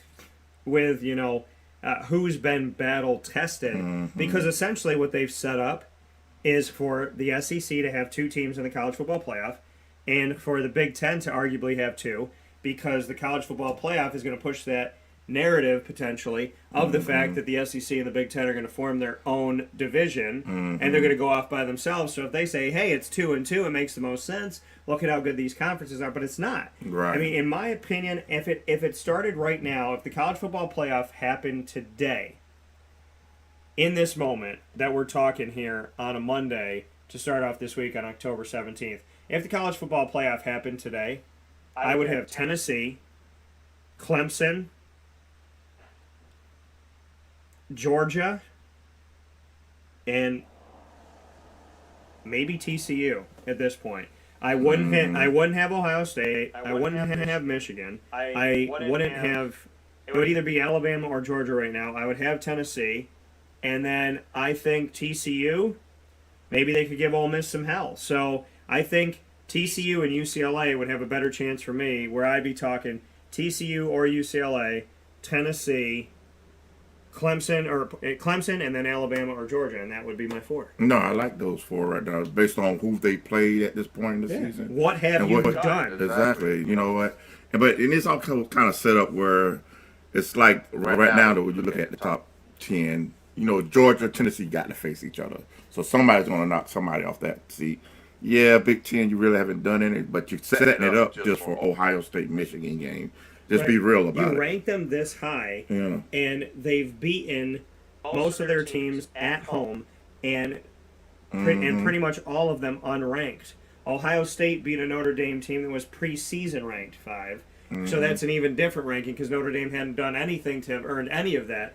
So it's like when you start this high in the polls, and you say, well, Dan, they're both undefeated. Yeah, but who did they play? Right. You start this high. Okay, so if you're Syracuse and you start in the polls in the top 5 and you're 6-0, then you should still stay in the top 5. Right. So Ohio State and Michigan haven't earned the right to get there, where Clemson, to me, why are they 5? And then Tennessee has earned the right. And with all due respect, Georgia and Alabama, they year in and year out have proven themselves to have earned it. But a team like TCU and a team like UCLA, who has not gotten this high at this point, TCU and UCLA are fighting to get out of the top 8 into the top 5, and they can't get up there because Ohio State and Michigan keep beating up on unranked teams. And that doesn't make sense to me. And I was just looking at that. How does Michigan leapfrog Clemson? It doesn't make any sense here. Michigan beat Penn State and Clemson beat Florida State. So But- you're going to say, well, unranked versus ranked, but Penn State was ranked 10 for no reason. But let's go with the rank thing. Clemson already beat NC State, and they already beat Wake Forest. Yeah. So how And do they you, really haven't moved off of 5. right? And those are the 2 people in the division for the ACC that Clemson had to take care of: NC State, Wake Forest, and you can say Florida State to maintain the division that they're in. You know, I mean, Michigan hasn't played anybody in their division that's going to really battle test them until they get to Ohio State. So how do you even leapfrog? You know, Penn State, but Penn State, come on. Well, the thing I find really funny, too, and a shout-out that it's not just Syracuse that's bowl eligible, but former Syracuse quarterback Tommy DeVito has aided the Fighting Illini to be bowl eligible as well, as they went 6-1. So on the same day that Syracuse became bowl eligible, former Syracuse quarterback Tommy DeVito became bowl eligible with his new team of Illinois, as they are 6-1. Their only loss for the season was by 3 points on the road at Indiana, but they've done what Michigan and Ohio State have done, which is beat unranked teams. They beat Wyoming, they beat Virginia, they beat Chattanooga all at home. They won at Wisconsin, who was ranked in the top 15 for no reason per always. They beat Iowa at home, and they beat Minnesota at home, and Minnesota had been ranked. So you look at the Fighting Illini and you say, okay, they're 6-1, they're bowl eligible, they're in the Big Ten, but their name is not Michigan or Ohio State. So you look at this and say Ohio State's 2, Michigan is 4, and Illinois is 18 in the AP and 20 in the coaches poll, and they're behind a 2-loss Utah team. They're behind a did-nothing Penn State team that it's 5-1. They're behind Kansas State, who's 5-1, and they're barely above Kentucky, who has 2 losses this season. Yeah, and it basically, again, who is Illinois when you come into the season, like you said. Right. It's like, you know what, they've proven it on the field, but yet you've got other players in your division, it's the same record, or not even better, that under the same circumstances, they haven't proved themselves yet either, but they've already been up in the top 10. And it's also proven that because Syracuse starts off the season like they do most seasons, which is unranked in the preseason top 25, you can see how much they considered Syracuse an underdog in the AP and the coaches poll, and how they really pretty much consider Syracuse to not be that good of a team, because look at what happened. When good teams beat good teams, they don't really move too far off of each other too much, right? Alabama and Tennessee flipped spots, 3 and 6. One went up 3, Tennessee. One went down 3, Alabama. But Syracuse beats NC State. They dropped 8 in the AP poll from 15 to 23. They dropped 10 spots from 13 to 23 in the coaches poll. So that makes it look like they had the biggest drop of this week in the AP poll, which was 8 spots, which Mississippi State also did. And they had the biggest drop in the coaches poll of 10 spots, which just goes to show you, in my opinion, if you're dropping 8 spots in one poll and 10 in the other, they're making it look like you lost to an unranked team. Syracuse is ranked number 18. So that still shows, even though Syracuse moves to 14, how much they're disrespected by the fact that NC State losing to them made NC State almost drop out of the coaches poll. Right, and it's almost like, well, you didn't really beat a ranked team, you know? Yeah. But yeah, you were just neck and neck with each other when one was 15. And it also pushes the narrative of saying if NC State drops out of it, well, this is why Syracuse is the only undefeated team to not be in the top 10. Right. Because they lost to crappy NC State. And I'm saying in their words. Yeah, right. No, I got you. But crappy NC State, in their words, looking at that, where they've had NC State ranked since the preseason. Yeah, of course. Up in the top 20. So you had them in the top 20 since the preseason, and Syracuse beats them, and it looks like they lost to Troy. Right. And then when the other people do lose those games, Penn State only dropped 6. You know what I'm saying? to losing to a Michigan team that did nothing. Right. You know, and then you look at Mississippi State, who has 2 losses now, and they dropped 8 spots in the AP. And Mississippi State dropped 8 spots by losing to a ranked Kentucky team. Mm-hmm. So it's like they beat a ranked Texas A&M team who's not ranked anymore. They beat Memphis. They beat Arizona. They lost to LSU, who was unranked. And then you see them lose by 10 to Kentucky, and they're barely staying alive in the AP poll right now. And they're playing in the SEC, and they just lost to a ranked team. Mm-hmm. What was Kentucky the week before? Because didn't Kentucky lose to South Carolina? Yeah, Kentucky was 22 the week before in the AP, and Kentucky was 20. They were 22 in both. They were 22 in the AP and the coaches. And I want to say it was in the top 20 the week prior to that. And Kentucky at one point was 7. Right. Yeah, exactly. They were in the top 10. Again, more of Mississippi a State conference thing. Yeah. You know? And Mississippi State gets punished losing to Kentucky, which makes sense. So Mississippi State loses to Kentucky in the SEC. They almost drop out of the nation's top 25. Penn State loses to Michigan, who's played nothing but unranked teams besides Penn State, and they stay within the nation's top 16. Yeah, that makes no sense at all. So you're saying the Big Ten is better than the SEC by doing that? Mm-hmm. No sense. And history shows you that the SEC is better than the Big Ten every year. Yeah, and when it gets to bowl season, you see which conference dominates the other one in the bowl. Oh, yeah. And when they say Ohio State, you know, Ohio State bested Clemson. Oh, look at that. Whoa, blah, blah, blah. Yeah, okay. The first time that Ohio State played in the college football playoff, they got blown out by Clemson. Exactly. So, you know, it's like you look at this thing and just see the reality of the fact that it doesn't make a whole lot of sense. At the end of the day, it's human beings. Well, Dan, human beings have error. No. These human beings, not all of them, but some of them that are voting in the media and in the coaches' polls, they have agendas. There's a difference between, you know, what you say is like, oh, you know, this is opinion. No. Opinion and agenda are very different, and your agenda can affect your opinion. So yeah, if it wasn't an agenda, you have Cincinnati teams of the past being up there, UCF's teams being up there, Coastal Carolina teams that would have been up there, Syracuse, this team, you know, will be up there. So yeah, it definitely is an agenda. Yeah, and so I mean, you see what it looks like here, and I mean, for goodness sakes, Texas had dropped out of the poll. They have 2 losses, and they're in the nation's top 20 right now, above Cincinnati, who has 1 loss, above North Carolina, who has 1 loss, above Tulane, who has 1 loss, because it's Texas. Mm-hmm. It has nothing to do with anything other than the fact that it's Texas. So I think if you have 2 or 3 losses, you don't have any business being here. There was a season in recent history where teams with 3 losses were above like 6 teams in the top 25. Yeah, I'm pretty sure there was SEC teams too. Yeah. If it's the SEC or the Big Ten, they'll argue it. But if it's the ACC and more so the Pac-12 or the Big 12, they'll drop it. If it's the American, they won't think about it. If it's the Sun Belt, Coastal Carolina loses to Appalachian State, you'll never be ranked the rest of the season. So, Right, and now, not that you got to look it up, I was trying to think of that whole Wake Forest team last year. I think they got maybe to the top 10, and then when they lost, it was like 19 or something like that. You know, it's like, so. Well, and that's the thing. It's like, yeah, all Wake Forest had to do was lose one time. Right. And then it's just like blow them off the map, you know.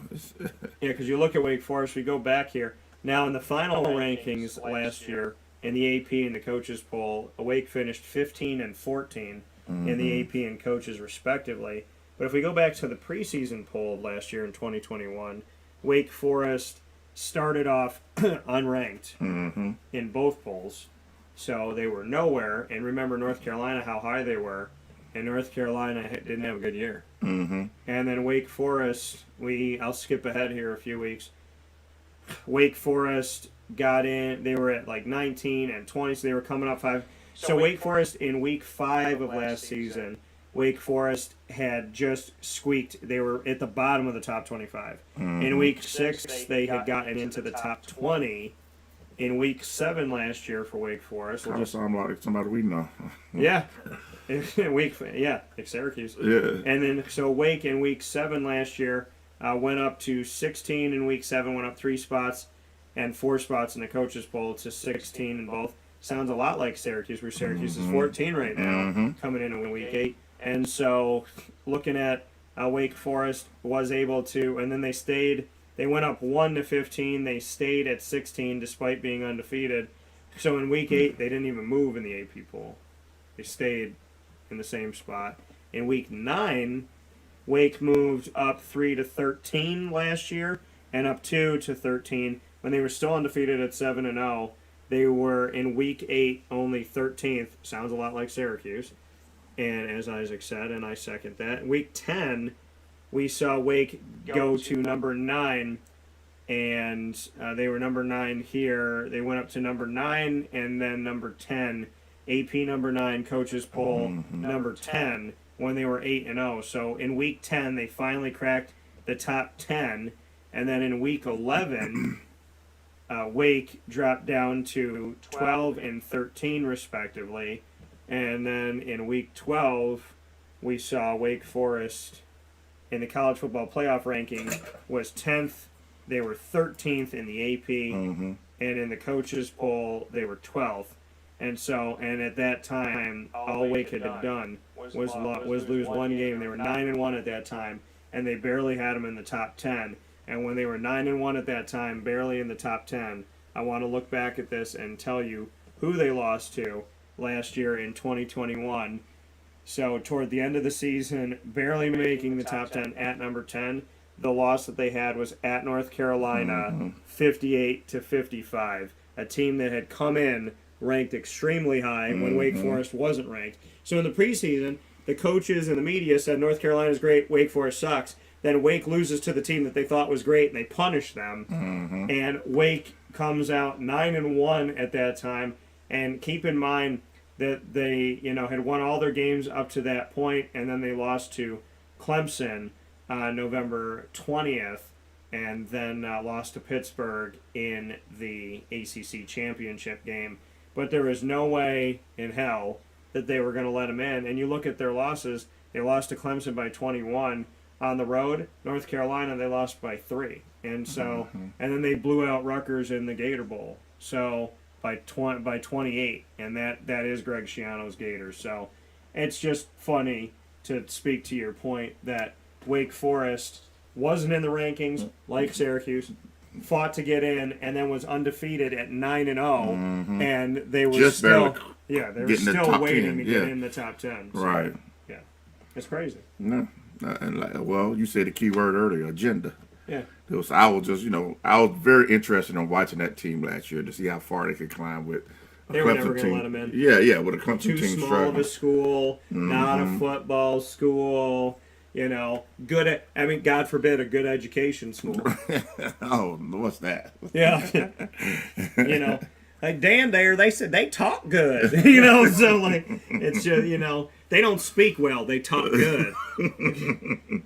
Wake Forest is not an easy school to get into. No, it's definitely not. And it's funny, Wake Forest isn't an easy school to get into, and being at Wake Forest isn't easy to get in the top 25. How ironic, And the funny thing is, I heard somebody, my intern a couple years ago at the ACC kickoff, he got 4 teams there from the state of North Carolina, and he told me, he goes, I just heard something crazy. And I said, what? He said, one of the guys was talking to their cameraman, and he said, oh, this is the North, you got to get all the North Carolina teams, you got to get a picture of all of them, it's a big day. He goes, make sure to get North Carolina, Duke, and NC State. And the guy said, what about Wake Forest? And he goes, well, if you have time.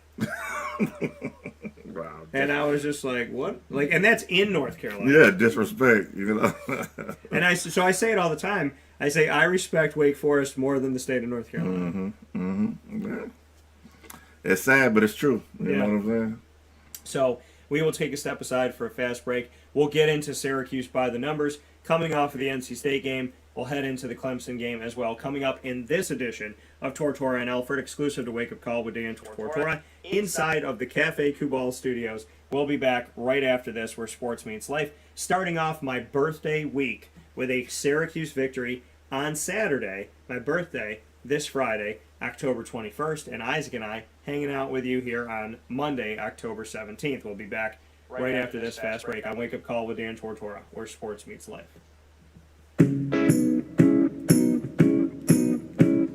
In these unique times, there are those in our community that give us a sense of normalcy and positivity. Pizza Man on 50 Oswego Street in Baldwinsville has been here for you for over 35 years and is here now.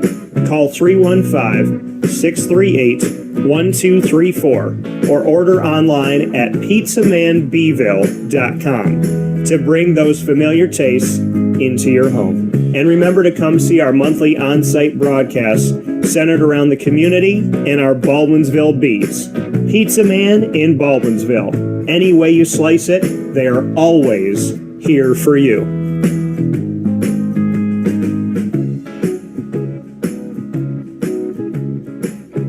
This is Jim Sikowski, owner-operator of Chick-fil-A Cicero, 7916 Brewerton Road in Cicero, right in front of the Home Depot. I had a deep feeling that God wanted me to do something bigger with my life and to help people, help others. I kept putting Chick-fil-A in my life, and I realized as I was going through the franchise selection process that positively impacting the lives of others was really core to what we do here at Chick-fil-A. First of all, it starts with the food. The food is brought in fresh daily, and then we bring in local produce. We prepare to order in the kitchen, and we hand bread our chicken, and we hand spin our milkshakes. It's great food. It doesn't taste like fast food. I think the second thing is the way people feel when they come in a Chick-fil-A restaurant. It's different. We try to treat people with intentional kindness here, which is very different and deeper than good customer service. And so I think it feels remarkable for most people to come in a Chick-fil-A restaurant. And then lastly, the impact that we try to have in the community is very different. It's a big part of the expectation of every operator of a Chick-fil-A restaurant is that they're actively engaged in their community, they're a leader in the community, and they're making a difference. When they realize that what we're striving to do is to shine a little light in their life, that's a very, very different experience than you will have in any other quick service restaurant. And it's that remarkable experience that I think people will emotionally connect with. I'm George Townsend of Honda City with some good advice when buying a new car. The true cost of owning a new car is determined by the appraised value when you trade it. No vehicle appraises higher than a Honda. Next, look for low APRs and deep discounts. You also want low maintenance costs and great fuel economy. That's why my advice to you is to buy a new Honda. Looking pre-owned, visit our Honda Certified Used Car Center. Honda City, 7140 Henry Clay Boulevard, Liverpool, or HondaCity-CNY.com. It would be a pity if you don't shop at Honda City. Our corporate purpose at Chick-fil-A is to glorify God by being faithful stewards of all that's entrusted to us and to positively influence all those who come in contact with Chick-fil-A. And what became increasingly clear from our success in Cicero is that people love Chick-fil-A. And also, I think we recognized that we had a great opportunity to grow the brand and grow our platform. I felt incredibly grateful when I was selected to be a Chick-fil-A operator. I think what it's meant for me, what I've come to realize on a very deep level is that this is a calling for me. It's not a career. It's not a job. The Lord called me to be a Chick-fil-A operator and to use these restaurants to glorify Him and to positively influence other people. I'm blessed. I'm very blessed.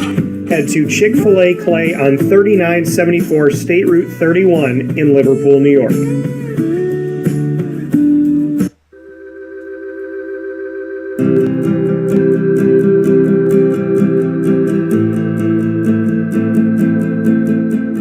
Cafe Cabal offers same-day local delivery of our products, offering no delivery charge for Onondaga County.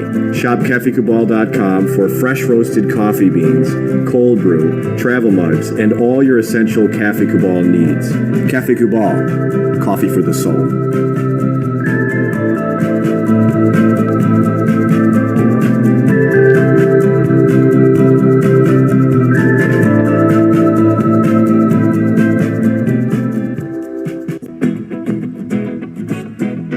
This is Amy from Mother's Cupboard, home of the whole frittata. We are open daily 6 a.m. to 1:30 p.m. For takeout orders, call 315-432-0942 and tune in to Wake Up Call with Dan Tortora for our monthly food challenge and try our Wake Up Call signature menu item available 7 days a week. Here at Mother's Cupboard, we are Central New York, and it's our honor to serve you. Ma and Pa's Kettle Corn and Popcorn Factory remind us that every day is worth celebrating. Find them at 201 Old 7th North Street in Liverpool, New York. Open Monday through Saturday in-store and all the time online at maandpaspopcorn.com. Serving our Central New York community and beyond, you can order all throughout the country at maandpaspopcorn.com. And remember to get your tins, which have in-store half-price refills forever. Ma and Pa's Kettle Corn and Popcorn Factory, available to you for fundraising and all of your events by calling 315-450-6272. That's 315-450-6272. Ma and Pa's Kettle Corn and Popcorn Factory. How corny are you?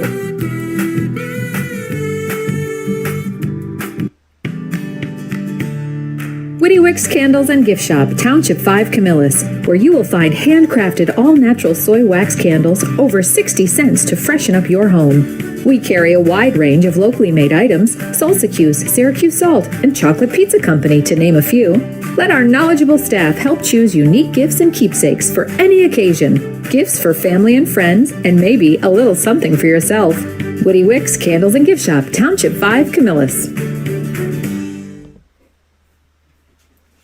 And welcome back here to Wake Up Call with Dan Tortora, inside of Cafe Kubal Studios, hanging out with you where sports meets that thing called life.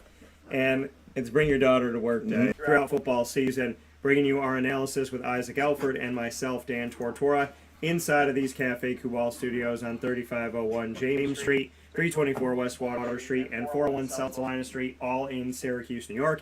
Inside of their double-decker cafe on 343 Fayette Street in Manlius, New York, and on the corner of Route 11 and Taft Road at Sweetheart Corners in their drive-through location. So make sure you head out there in North Syracuse. And for those of you out of town, you can go to cafecubal.com. You know, the studio is decked out in a lot of things here at the Cafe Kubal Studios, including these beautiful candles from Witty Wicks. We have, and perfect for all the fans out there, I should give one of these away. I feel like I should give one of these away. Very nice scent. Yes, we got this is Namaste at Home.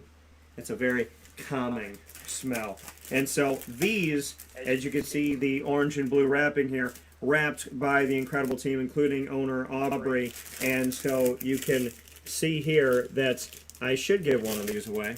We have done a gift basket of this before. Spring, summer, autumn, and winter in Cuse. 4 different candles here that were all scented, created in-house locally by Witty Wicks, and every single one of them has to do with Syracuse and the sense of our seasons, and every single one of them smells different. So it's not just a Cuse candle, it's a Cuse candle for each one of the 4 seasons. So I might have to give one of these away, but just so you know, Witty Wicks, you can go to 190 Township Boulevard in Camillus, New York, right in front of Movie Tavern, and go to Witty Wicks 7 days a week. And of course, you can also head to wittywicks.com. I have the candles lit in the studio all the time, and they actually help my allergies. And I asked Aubrey, I said, why are these candles that already smell good, that I already love, I was like, why are they helping my allergies? And she goes, they are? And I said, yeah. And she goes, well, they're made by all natural ingredients, so maybe that's why it's helping you out. So definitely appreciate it. We got the 315 sign over Isaac's back here. We got the Cuse Home Sweet Home, the 315 pillow with the new dome in it, with the, you can see that top rail here. So you can get all these pillows while supplies last. The 315, you can get the sense of Syracuse, and there's a lot of great things coming up here at Witty Wicks. So I would get your towel out to Witty Wicks on 190 Township Boulevard in Camillus, New York, and you can see I just got this Namaste at Home candle. It's almost completely out because Papa likes his candles. so I light them during every broadcast, and they just smell up the home. Got them in the bedroom, got them here in the studio, got them in the office, so they're all over the place. Witty Wicks, thank you for all you do and what you do locally. So much appreciation here. So with that being said, we're going to take a look at Syracuse by the numbers, and numbers-wise for the Orange right now, statistically, as we take a look at some of these stats here for the Syracuse Orange. Points per game, Syracuse has 36, and they're allowing 13.17. Folks, back in the day when Brian Ward, and this is not a witch hunt, back in the day when These are facts. Yeah, back in the day when Brian Ward was the defensive coordinator for Syracuse, and I called him the best offensive coordinator for everyone that played Syracuse, he gave up 31 to 38 points a game. So Syracuse is now scoring what they used to give up, which is in between that 31 to 38, scoring at the 36 game, and they're allowing what they used to score. Syracuse has literally flipped the script by having Coach Anai as offensive coordinator and Tony White as defensive coordinator. When you have a coordinator like Tony White and your defensive personnel and your coaching staff are holding your opponents to 13.17 points a game, under 2 touchdowns a game, more often than not, your offense doesn't have to do that much to win. They got to do enough. So when you're scoring almost 40 and you're allowing only 13 a game, huge. And I love what the offense is doing, but even more so, defense wins championships, and Syracuse holding their opponents to under 2 touchdowns per game on average is a beautiful thing, especially doing it to NC State 24-9. So scoring for almost 40 is great, but Isaac, you and I have known football long enough to know that 13 points a game giving up those are some championship numbers. Damn near impossible, and I kind of chuckle that even with our predictions going into the game, we was talking about, and I told you this probably at halftime, but we came in the game, I was like, that might be 38 to 24, and then I talked to somebody in the media in the press room, and then I was asked the same question, what we thought, and I was sitting there thinking, what was I thinking? Coming in this game, Syracuse has a tough defense.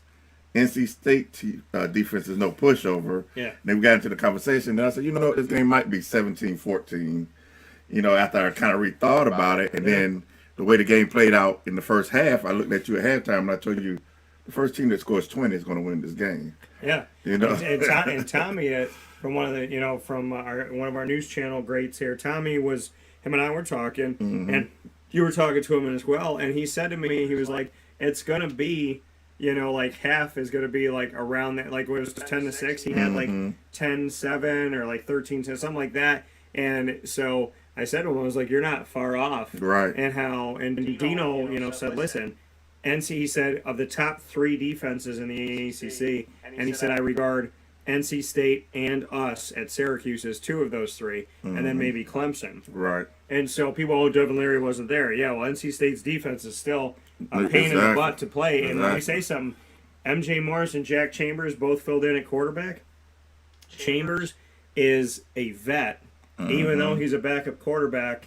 I think he's a grad student. He a grad transfer from Charleston Southern or something like that. So he came out there and man can run. The man stays poised. He's hard to take down. He can throw the ball out. I mean, the longer he was upright, the more dangerous he got. Yeah. And I had to remind myself that A, I was seeing a backup quarterback, and B, it wasn't Malik Cunningham. And some of these other guys that are out there, because he had those characteristics. I mean, there was plenty of times where JT was right there bleeding on his neck. And he did some kind of juke move to get out of it, So I'm kind of glad NC State stuck with the run, because you give that young man another 1 or 2 weeks in practice, and you can see what he was doing in the late fourth quarter, you know what I'm saying? So, yeah, he has all the ability. Yeah, Houston running the ball did a good job, too. And Syracuse first downs, as opposed to their opponents, 6-0. Syracuse has 57 first downs, so that's an average of almost 10 first downs a game, to allowing 38. So good news for that in Syracuse's. Oh, pardon me, that's just rushing. And then passing, they have 72 first downs to 43 overall, and then they have 13 by penalty, and they've given up 6 by penalty. Syracuse in 6 games has 142 total first downs to 87 first downs. So huge on that, almost 60 more, and 142 divided by the 6 there. That means that Syracuse is averaging like 20 first downs a game. And I remember a little over 20. Yeah, and I remember old offensive coordinator Mitch Brown, and I believe said if a team, it could have been done wrong, but if a team can get 20 first downs in a game, that was a good metric for that team to win. Yeah. And you see this team right now is averaging at least that much. So yeah, it's been huge. Rushing wise, Syracuse through 6 games is on the ground. The average is over 200 yards a game. They have 1,243. They've allowed 736. Passing wise, Syracuse has thrown 3 interceptions. They have grabbed 5 interceptions on their side, and so that's obviously been big for Syracuse as well. Passing wise, Syracuse has 1,466 to 1043, so that number's a little bit closer, but still 400 over. And Syracuse has run 391 total plays on offense to 351, so they got 40 more. The average per play for Syracuse is almost 7 yards compared to 4.6. And Syracuse is averaging 432.8 yards per game as opposed to giving up 268.8. And I'm going to tell you something. That 432.8 total average yards per game total passing and rushing together for Syracuse is typically what Syracuse's defense used to give up. So we're literally seeing Syracuse role reversal in the most positive of ways. Their first downs as well as their points per game to what they give up. And for Syracuse to average over 430 yards per game is crazy compared to that. Again, that used to be Syracuse's number. Syracuse was the team getting 100 to 200 something yards per game, giving up 400. Them getting 400 is incredible here. And Syracuse, here's one of the biggest stats. Through 6 games, Syracuse's offensive touchdowns, 26. Their opponents, 10. So almost triple what they're allowing. Right, and they haven't given up a touchdown in the last 2 games. You go back and look at it. Yeah, that's very true. And so, and even more so than anything, Syracuse, knowing after Sean Tucker's touchdown, they made it 24-9 with 2:20 left to go in the game this past weekend, knowing that they had it, they were up by 15, and that there was pretty much slim to 0%, like a less than 1% chance that NC State could possibly score twice. I said to the guys afterward, you can go back and check the videos on Facebook at WakeUpCallDT, Twitter at CallDT, Instagram at WakeUpCall_DT, and subscribe to our YouTube channel on youtube.com/WakeUpCallDT. My one-on-ones with JT Gear, one of the starting DNs, and then my one-on-one with Isaiah Johnson, who was in the two deep at corner, that ended up filling in for Garrett Williams when he went out with an injury in this game against NC State. I talked to them both about that and about the end of the game. I said, you're up 24-9. You guys know you won. And play after play after play, batting it down, knocking it down, keeping it out. They did not allow a single point, didn't allow a field goal, didn't allow a touchdown. I said that to me, more than anything, showed me something about who this team is. That not only did you beat NC State, a top 15, top 13 team, but you beat NC State, and at the end of the game where you could have given up a touchdown of laziness, they did not give up a single point. And this is talking about NC State being in your red zone, by your red zone, like right there, challenging, throwing to the end zone. So I thought, to me, more than anything that we could talk about statistically, the fact that Syracuse was up 24-9 with 2:20 to go and didn't give up any garbage points and played defense until the final zeros on the clock and played that game like it was the end of the Purdue game, like it was the end of the Virginia game where they could have lost. I thought that said a lot about them. No, yeah, I think that's the way they like it too. You have those guys on the defense; they want to be out there on that field in those critical moments, not giving up a touchdown, defending their end of the field. Offense, like you say, defense will win the game, but the offense go out there and put up the points. That just makes it look nicer than that. But yeah, it's been so many times, like you say, a role reversal that we've given up the 400 yards. Yeah. We're struggling to get 200 yards while we're watching the game. So, or at the end of the game, Syracuse gives up a touchdown and the game looks a lot closer than it was. Yeah, exactly. And then big here as well, I love how they call these the miscellaneous stats, because normally miscellaneous is like, whatever's left over, the crumbs. It's going to be miscellaneous to me. These are the best stats. Third down conversion, Syracuse is just shy of 45%, which means they're just under completing half of their third downs. 44.78% here, 30 for 67, and their opponents are 29 for 79, 36.71% that they're holding them under 40%, and that Syracuse is almost at 45%. On fourth down, Syracuse is 3 for 4, Their opponents are 5 for 12. That's a number that's got to get better. Their opponents are over 41% there. Syracuse has fumbled 5 times, lost 3. Their opponents have fumbled 6 times, lost 4.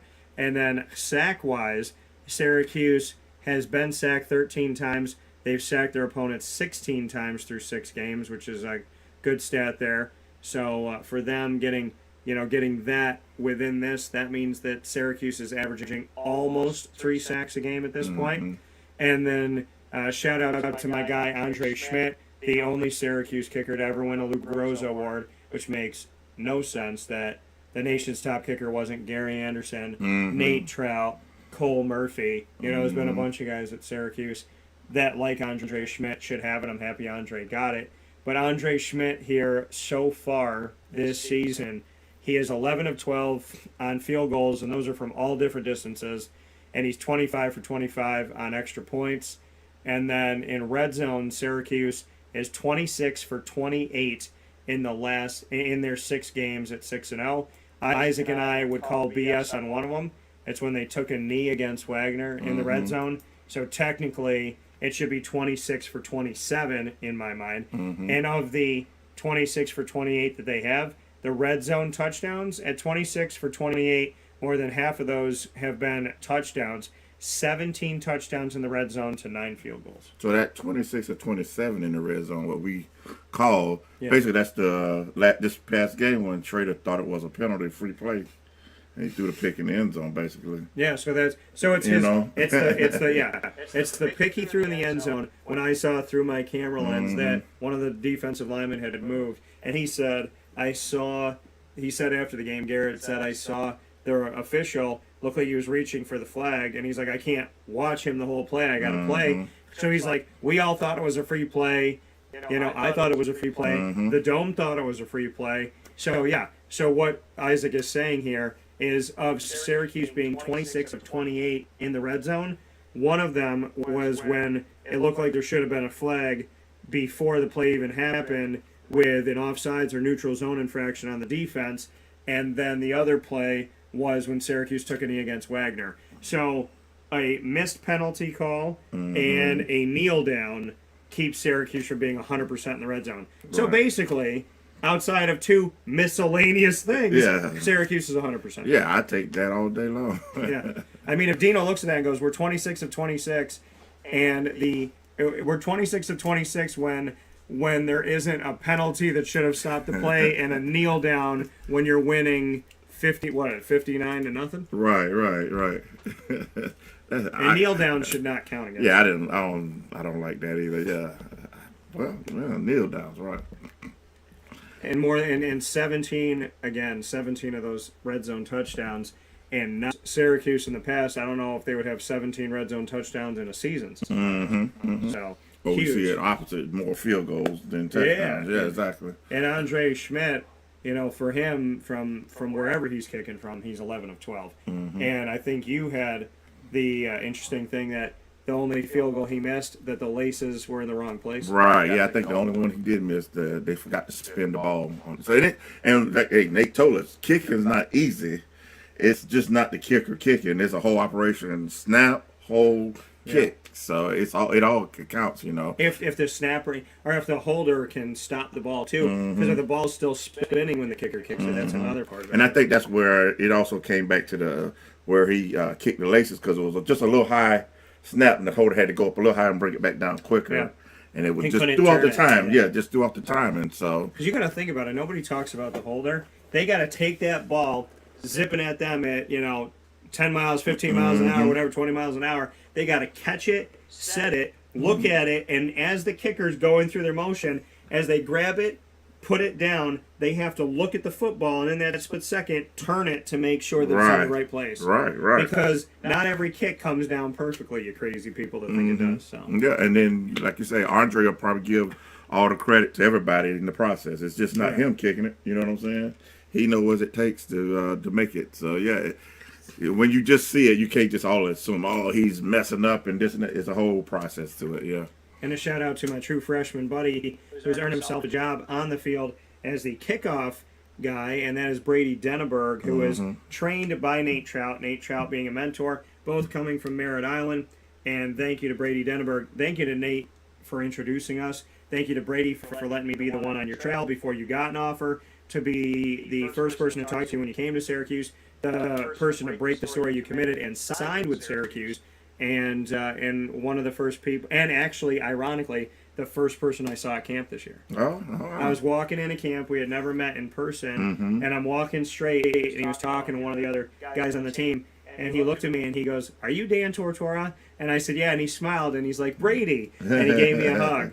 And I've also gotten to meet his parents, and you found out through Nate that his entire family are a family of incredible athletes. One of them in Major League Baseball, and and he said arguably the sisters in soccer is some of the greatest stuff. And Brady actually played soccer as well. Right, and he was an awesome quarterback in high school. Another thing he mentioned. En route to go to the state championship game in Florida, he on Merritt Island ran the ball twice on a drive, completed a pass to set up his own field goal. Right. Which I don't know if there's more than 1% of the world that can say they did that. Right. He was a total player. Just not only a kicker. He done it all. And I'll be honest with you. After we had that conversation over the weekend, watching him on kickoffs, man, the kid can put it in the end zone. How many times have we seen kickers? It's end zone all the time. You just got to get it in the end zone. End zone. And 60 yards, just 60 yards like nothing. Yeah. And he's literally become automatic. Yeah, and it makes a big difference to keep, if you got some star returner that bringing it back out. Yeah. Now you got those guys that are cocky that are like, oh, yeah, 5 deep, I'm gonna still bring it out, and then what you see, this special team swarming them, and they're down there behind the 15-yard line, just because of their arrogance and stuff like that. Yeah. So it's a big deal, on special teams. If you're gonna take it out, Brady's gonna make you take it where the letters are. Exactly. So he's done a fantastic job. I watched, like you said, after we had that interview, that was one of the things I was just watching. NC State kicker kicking it out of bounds. Yeah, he's putting it 10, yards deep into the end zone. And if you look at what whoever Syracuse has played against in these first 6 games en route to 6-0, if you look at the games, most of those kickers are kicking to Syracuse's return guys like Trevor Pena and Courtney Jackson and whatnot. They're kicking to them in the field. Right. Like, how many times have you seen Pena have to take it out of the end zone? Right. Not too many. That's a big advantage when you got a kicker that can do that. So, yeah, definitely. And I'm a proponent, and Brady, I think, would like this. I think Nate would like this, too. Copyright and TM, before I say it, is that I think that we should, on kickoff at least, with the way that Brady's kicking off, and if somebody decides to take it out, how well special teams have been tackling, which is an understatement, which we didn't see in past years. I think we should call the special teams unit, at least the kickoff unit, the Brady Bunch. There you go. I like that. Yeah. So, and twice in this NC State game, their kickoff guy kicked it out of bounds, and Syracuse got the penalty. So, and how many times have you seen Brady do that? That many. And I want to say both times it happened, we scored a touchdown, I believe. Did he start the game off that way? Yeah, he did. We took the first opener. And then I want to say late in the second half, we started with the ball on the 35. Because he couldn't get it in. Because actually, now we've talked about it, going back to the game, second half, we've only had 2 possessions. In the second half, if I remember correctly, we scored touchdowns on both of those. Third quarter one and a fourth quarter. Yeah, because NC State had the ball for so long. NC State had the ball for almost 8 minutes of the third quarter. Right. When they came out in the third quarter, I remember sitting there going, and I asked one of the other people in the media, I go, this is the first drive of the second half, right? Because it took so long. Exactly. It was like 7.5 minutes or something like that. There were games where Syracuse has gotten 5 possessions in one quarter. Syracuse got 2 possessions in the second half. NC State got 3. And Syracuse had to wait almost 8 minutes in the second half to get the ball for the first time. Right. Which was nuts. And the defense, they still didn't give a touchdown for being that time disparity. You know what I'm saying? And it was 8 minutes. Yeah. So credit to Syracuse and credit to the defense and the offense and the special teams. It is the 3 phases of the game, and it's important to have every single one of those phases. So nobody buys a pie full price at any supermarket that has a giant, one of the 3 big slices cut out of it, right? You don't go, oh, let me get that key lime. Who had some of that? Oh, Gerald did. Oh, Gerald, that's cool, bro. How much is this? Is this on sale because you had a third of it? Like, no, man, full price. All right, man. You know what? Why don't you just charge me 20 instead of 17? Because I like to pay more for less. So the reality of it all is you cut that football pie into offense, defense, and special teams. You take any of it out, the team falters. No special teams coordinator last year. You saw the team falter. Coach Ligashevsky, shout out to you at Syracuse on special teams. Coach White, you're going to be a head coach someday. Shout out to you as DD coordinator. And shout out to Robert Anai, who I don't think of as an assistant, and he's offensive coordinator. And shout out to the incredible family that came with Coach Anai's family, the Beck family. Jason Beck, his wife Jamie. She puts out all these incredible messages. She's loved Cuse Nation, Orange Nation since they came in.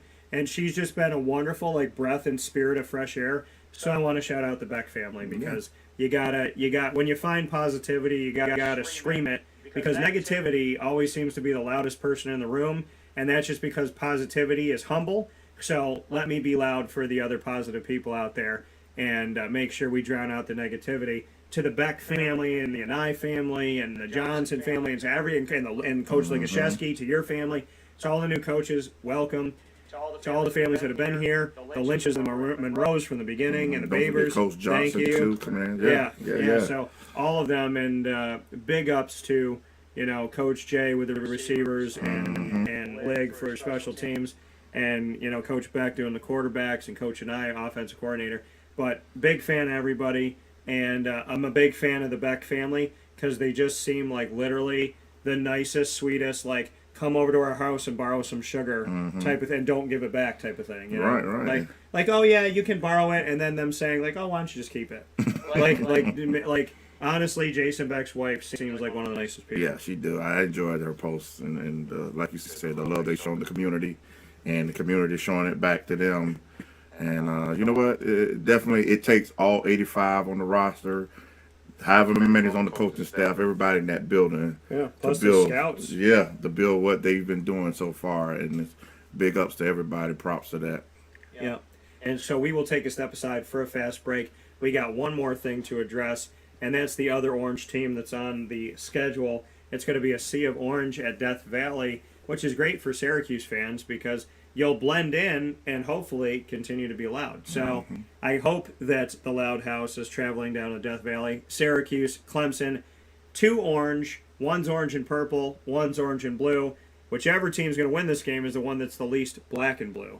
Will come out as Dino said. We hit them, and we hit them, and we hit them, and we hit them. So we will take a step aside for a fast break. We'll come back right after this fast break from inside the Cafe Kubal studios with a final word on Tortora and Alford here on Wake Up Call with Dan Tortora. This is a special message from Merritt Brady, owner-operator of Chick-fil-A Watertown on 1290 Arsenal Street in Watertown, New York. Chick-fil-A for me has always been about the people. I think it starts with the strength and leadership of the Cathy family. It's just amazing to see a family-run business reach the altitude that they have. Second mile service is something that we embodied at my previous business, and the ability to make people feel like they're the only person at your establishment, that you are there to serve them that day and looking for those extra ways to make them happy, to anticipate what they need next is what makes me tick. And I'm going to have so many opportunities at Chick-fil-A to do that. It's one of my favorite things to eat in the world.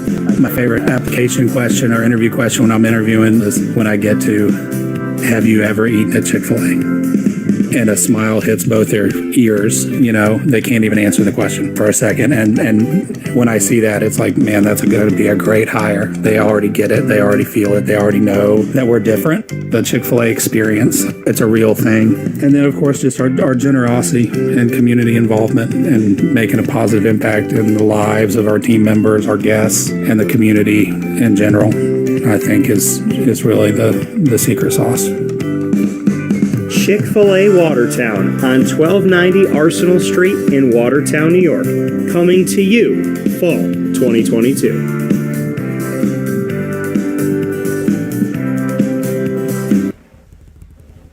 Welcome back here to Wake Up Call with Dan Tortora for this edition of Tortora and Alford inside of the Cafe Kubal studios. Cafe Kubal on 3501 James Street, 324 West Water Street, 401 South Salina Street. all in Syracuse. You should be typing this to me in the feeds because y'all should know this already. 343 Fayette Street in Manlius, New York, and on the corner of Route 11 and Taft Road at Sweetheart Corners in North Syracuse for their drive-through location. So make sure you head out there today. And for those of you out of town, you can go to cafecubal.com. If you want to know what something tastes like, ask me. I probably had it. And pumpkin spice chai. Homemade with the spices and the syrups and everything right there at Cafe Cabal. It's so wonderful. I get chai nowhere else, and pumpkin spice. It's got to be from Cafe Cabal. It's just like I just melted. So it's awesome. So that wasn't a good melt. A good melt would be me like, like, wow, like that. But I was just like, oh, I melt. Ah. So, we got to talk to the graphics people here. We got to spend a little bit more money in the budget. So, but we're here to talk Isaac Alford, myself, Dan Tortora. He's wearing a shirt that I literally just wore like a day ago. And we had the same shirt. He saw me wearing it one day. And he said, I have the same one at home. So we are here and enjoying ourselves inside the Cafe Cabal studios. It's smelling good in here. So, this is the best thing, folks. I'm going to tell you something. The Witty Wicks candles, if you went to the Dome this past Saturday and you came home, and I'm not going to say who it was, but one of you smells like Dome dogs or beef jerky. Or one of you smells like the Tros, I call them the cattle herding things that we get to pee in. The troughs. So the troughs. I don't know how to pronounce it. Whatever it is, the cattle pee station. So where you're supposed to milk each other. It's another story for a different day. And so I just gave myself a visual. I'll never go to the bathroom in there again. So whatever you are, so popcorn, whatever y'all smell like. What I was getting to is you go to Witty Wicks and you smell better. So This is like your home's best deodorant, is what I'll say. So go out to Witty Wicks. The one I got here is Namaste at Home. It's a peaceful, beautiful fragrance that helps me relax. Zen myself. So Isaac and I, my birthday is this Friday, October 21st, as I said. I'm having a party on Saturday, October 22nd. We'll be there because it's my party and he gets to come. So we're going to be there, and on Saturday, October 22nd, it's immediately following the game. Yeah. So I have an early birthday celebration, and with Syracuse being 6-0, bowl-bound in the nation's top 15, and defeating NC State in a big-time game with a team and a coach I respect very much so. And in front of a sellout crowd. So I got to celebrate my birthday early. In order to expand my birthday even longer, I would like Syracuse to beat Clemson on my party day, because that would be even more to party about. So your thoughts on Syracuse and Clemson in Death Valley? Clemson undefeated and 7-0. Syracuse had a bye week, so they're 6-0. Yeah, almost 2 teams.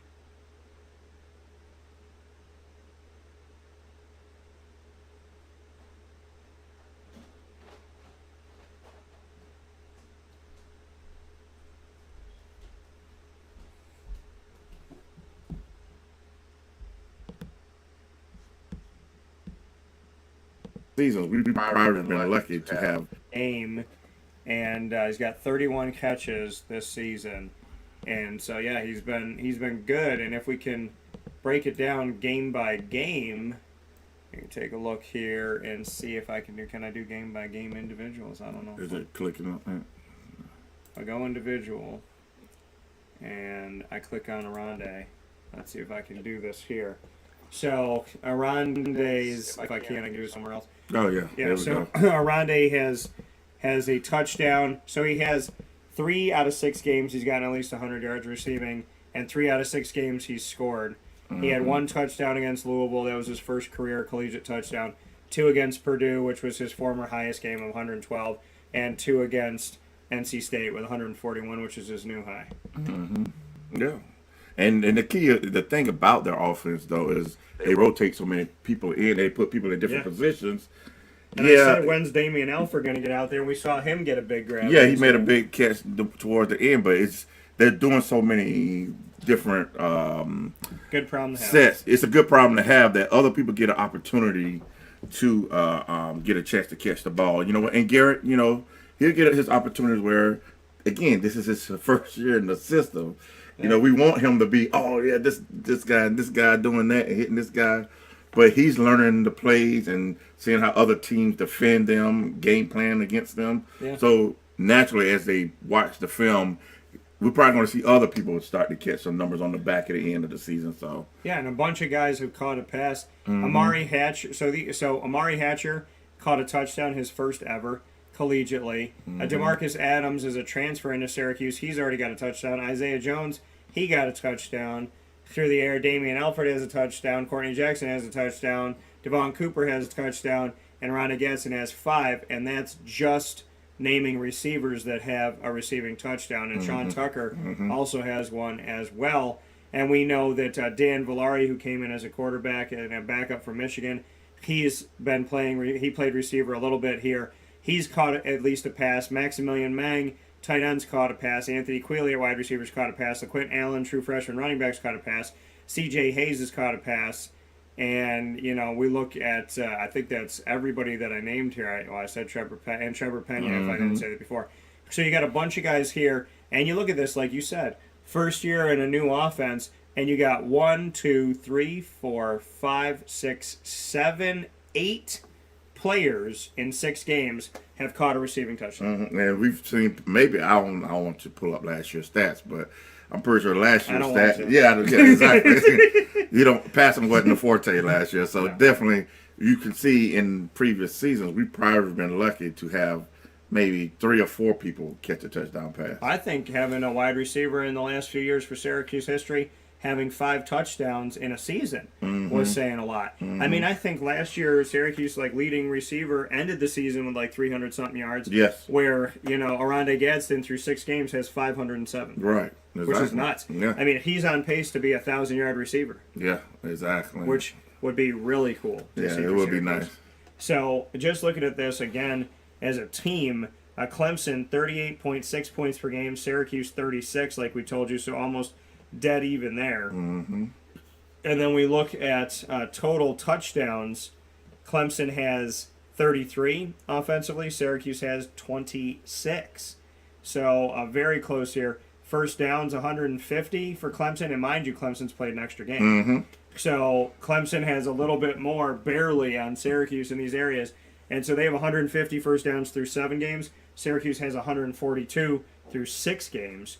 And then you look at fourth down, Clemson's 100%. They're 4 for 4. Syracuse is 3 for 4 at 75%.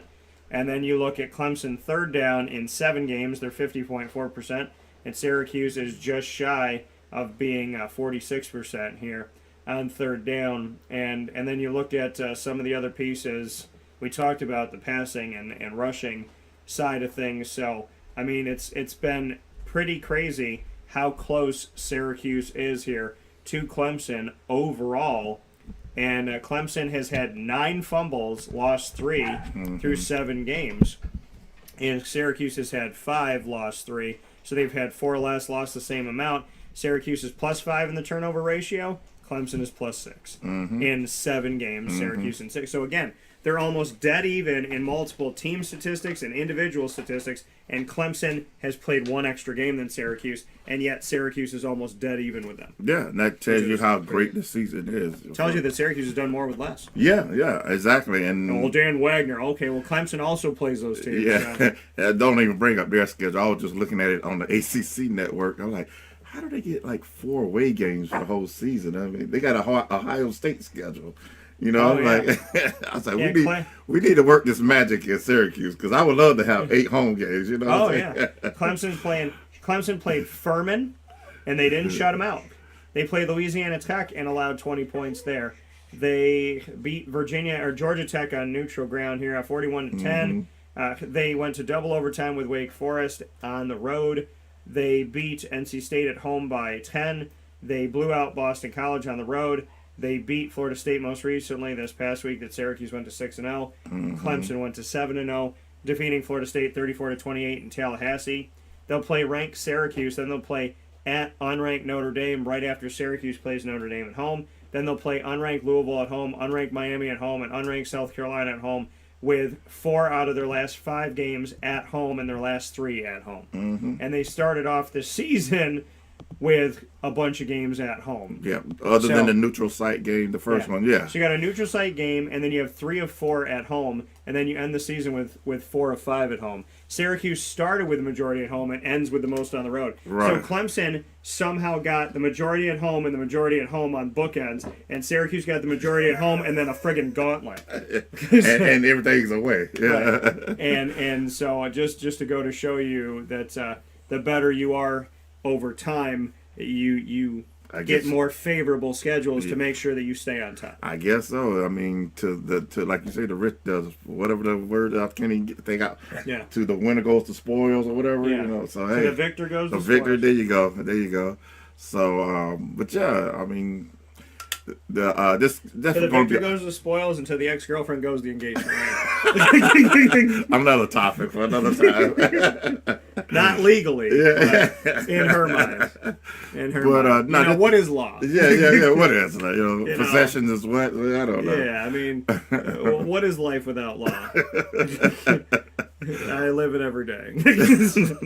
But no, I think this game definitely going to show a lot about both teams so far in this season, coming in and seeing definitely who's going to be able to take the upper hand in the division. That's how important this game is. Literally, whoever wins this, Clemson either gets a further advantage on Syracuse, or Syracuse literally flips it and takes first place.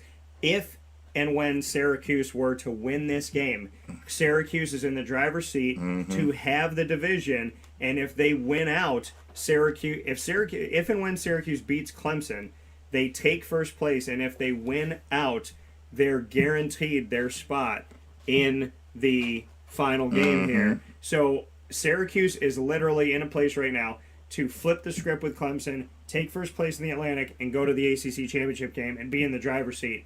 If not, then, well, Wake Forest and NC State and Florida State will tell you.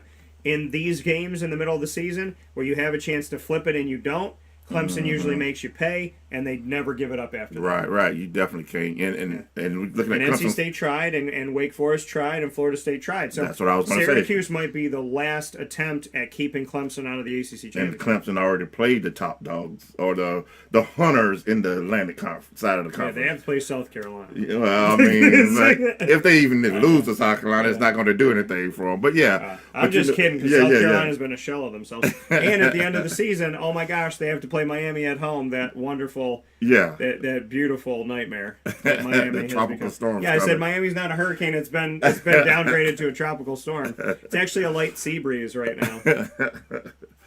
So yeah, no, this game means a lot to Syracuse, and even when Syracuse get through this game, they still got a couple more opponents that they're not giving up on their season either. Because if Syracuse takes down Clemson, that's just making it even more important for Wake Forest. Yeah. They're like, all right, now it's our time to get back into this, race and whatnot.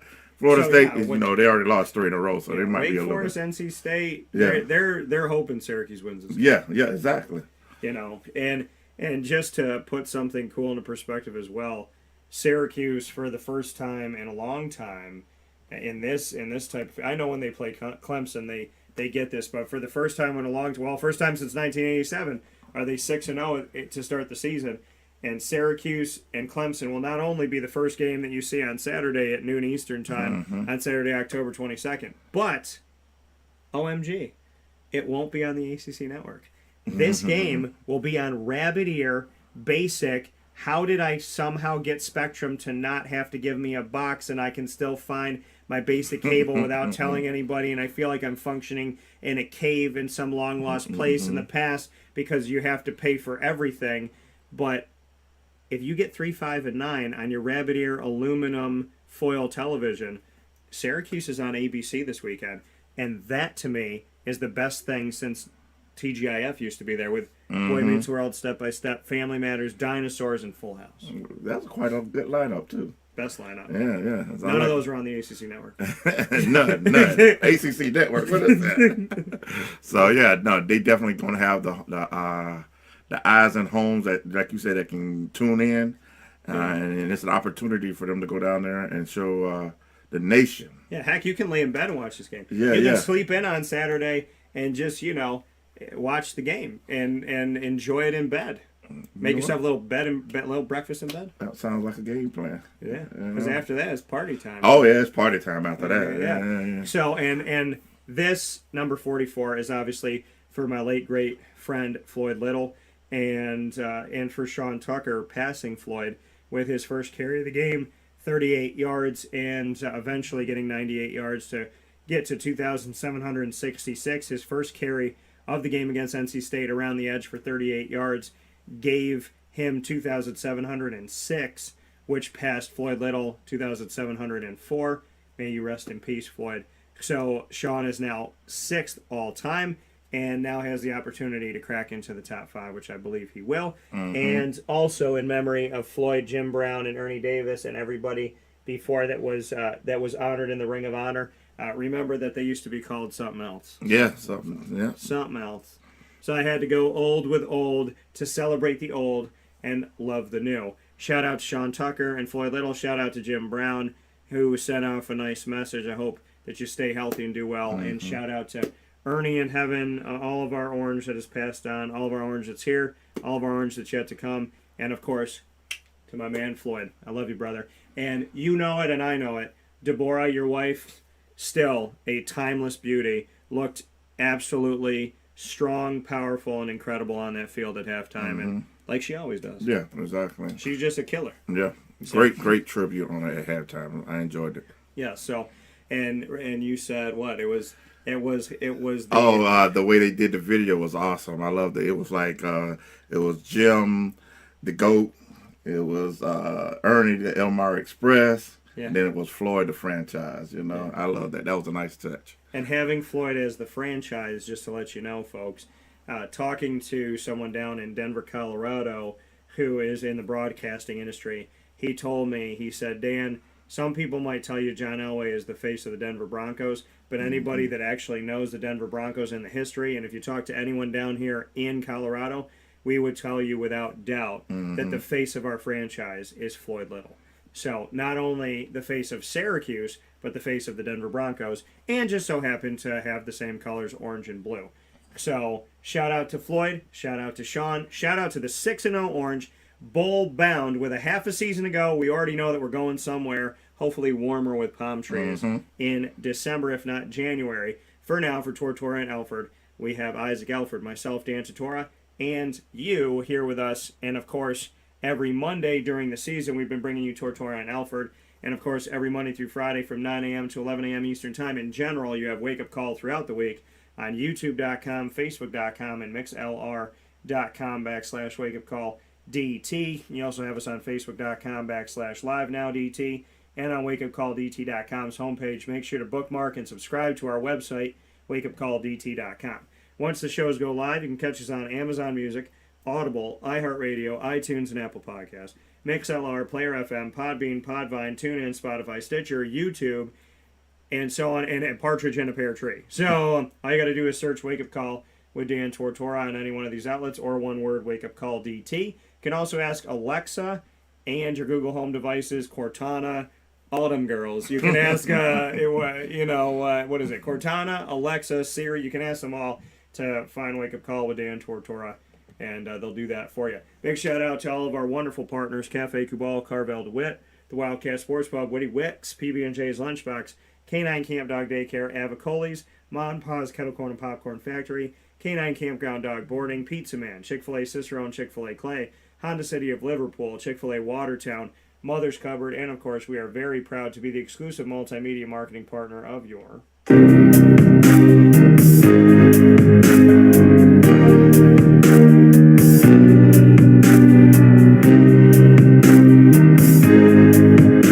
Lemoyne College Dolphins. It is Fins Up every single month on Wake Up Call with Dan Tortora.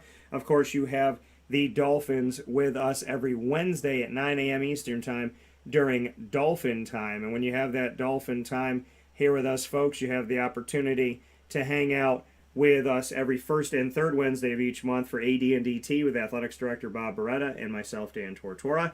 And every second and fourth Wednesday, we dive into the stories of student athletes, as well as coaches, administration, future Dolphins, and alumni in our Dolphin Dive special. So make sure you check those out. You can get all of our content with the Dolphins by simply making yourself available to WakeUpCallDT.com and clicking on the Lemoyne tab and bookmarking it, subscribing to us on YouTube.com/WakeUpCallDT, and of course, for more information, go to LeMoyneDolphins.com.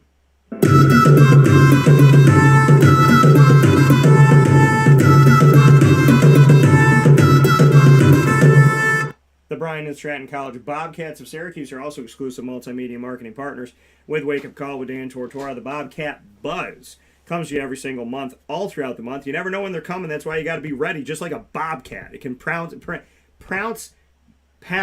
I wanted to say pronounce and pounce at the same time.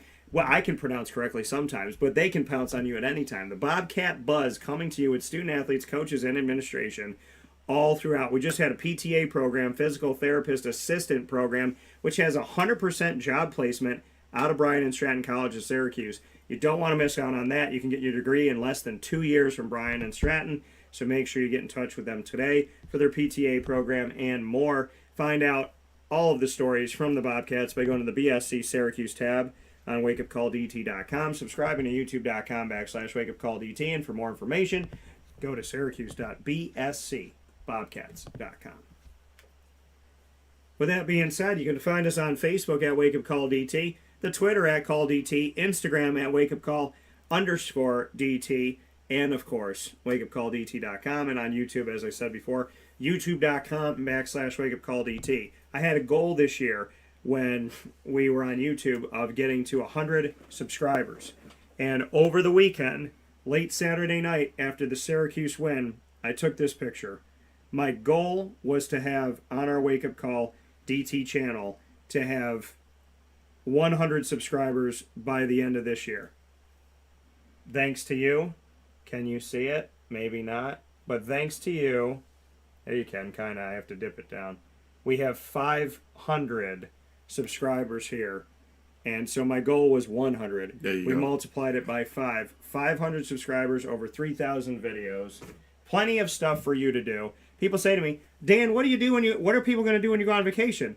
I'm like, there is over 1,600 audio episodes. There is like 13 places to listen to the show. YouTube has over 3,000 videos, and there is like 20 some odd pages going on WakeUpCallDT.com. I've done enough work that they can find something. So thank you for finding us. Thank you for looking for us. If somebody hasn't found us or doesn't know about us, tell your family, friends, coworkers, colleagues, and neighbors. In the meantime, from the Cafe Kubal Studios, this is Wake Up Call. That is Isaac. I'm DT. And we'll talk with you soon on the 6-0 Orange, rolling up the hill and heading to the second half.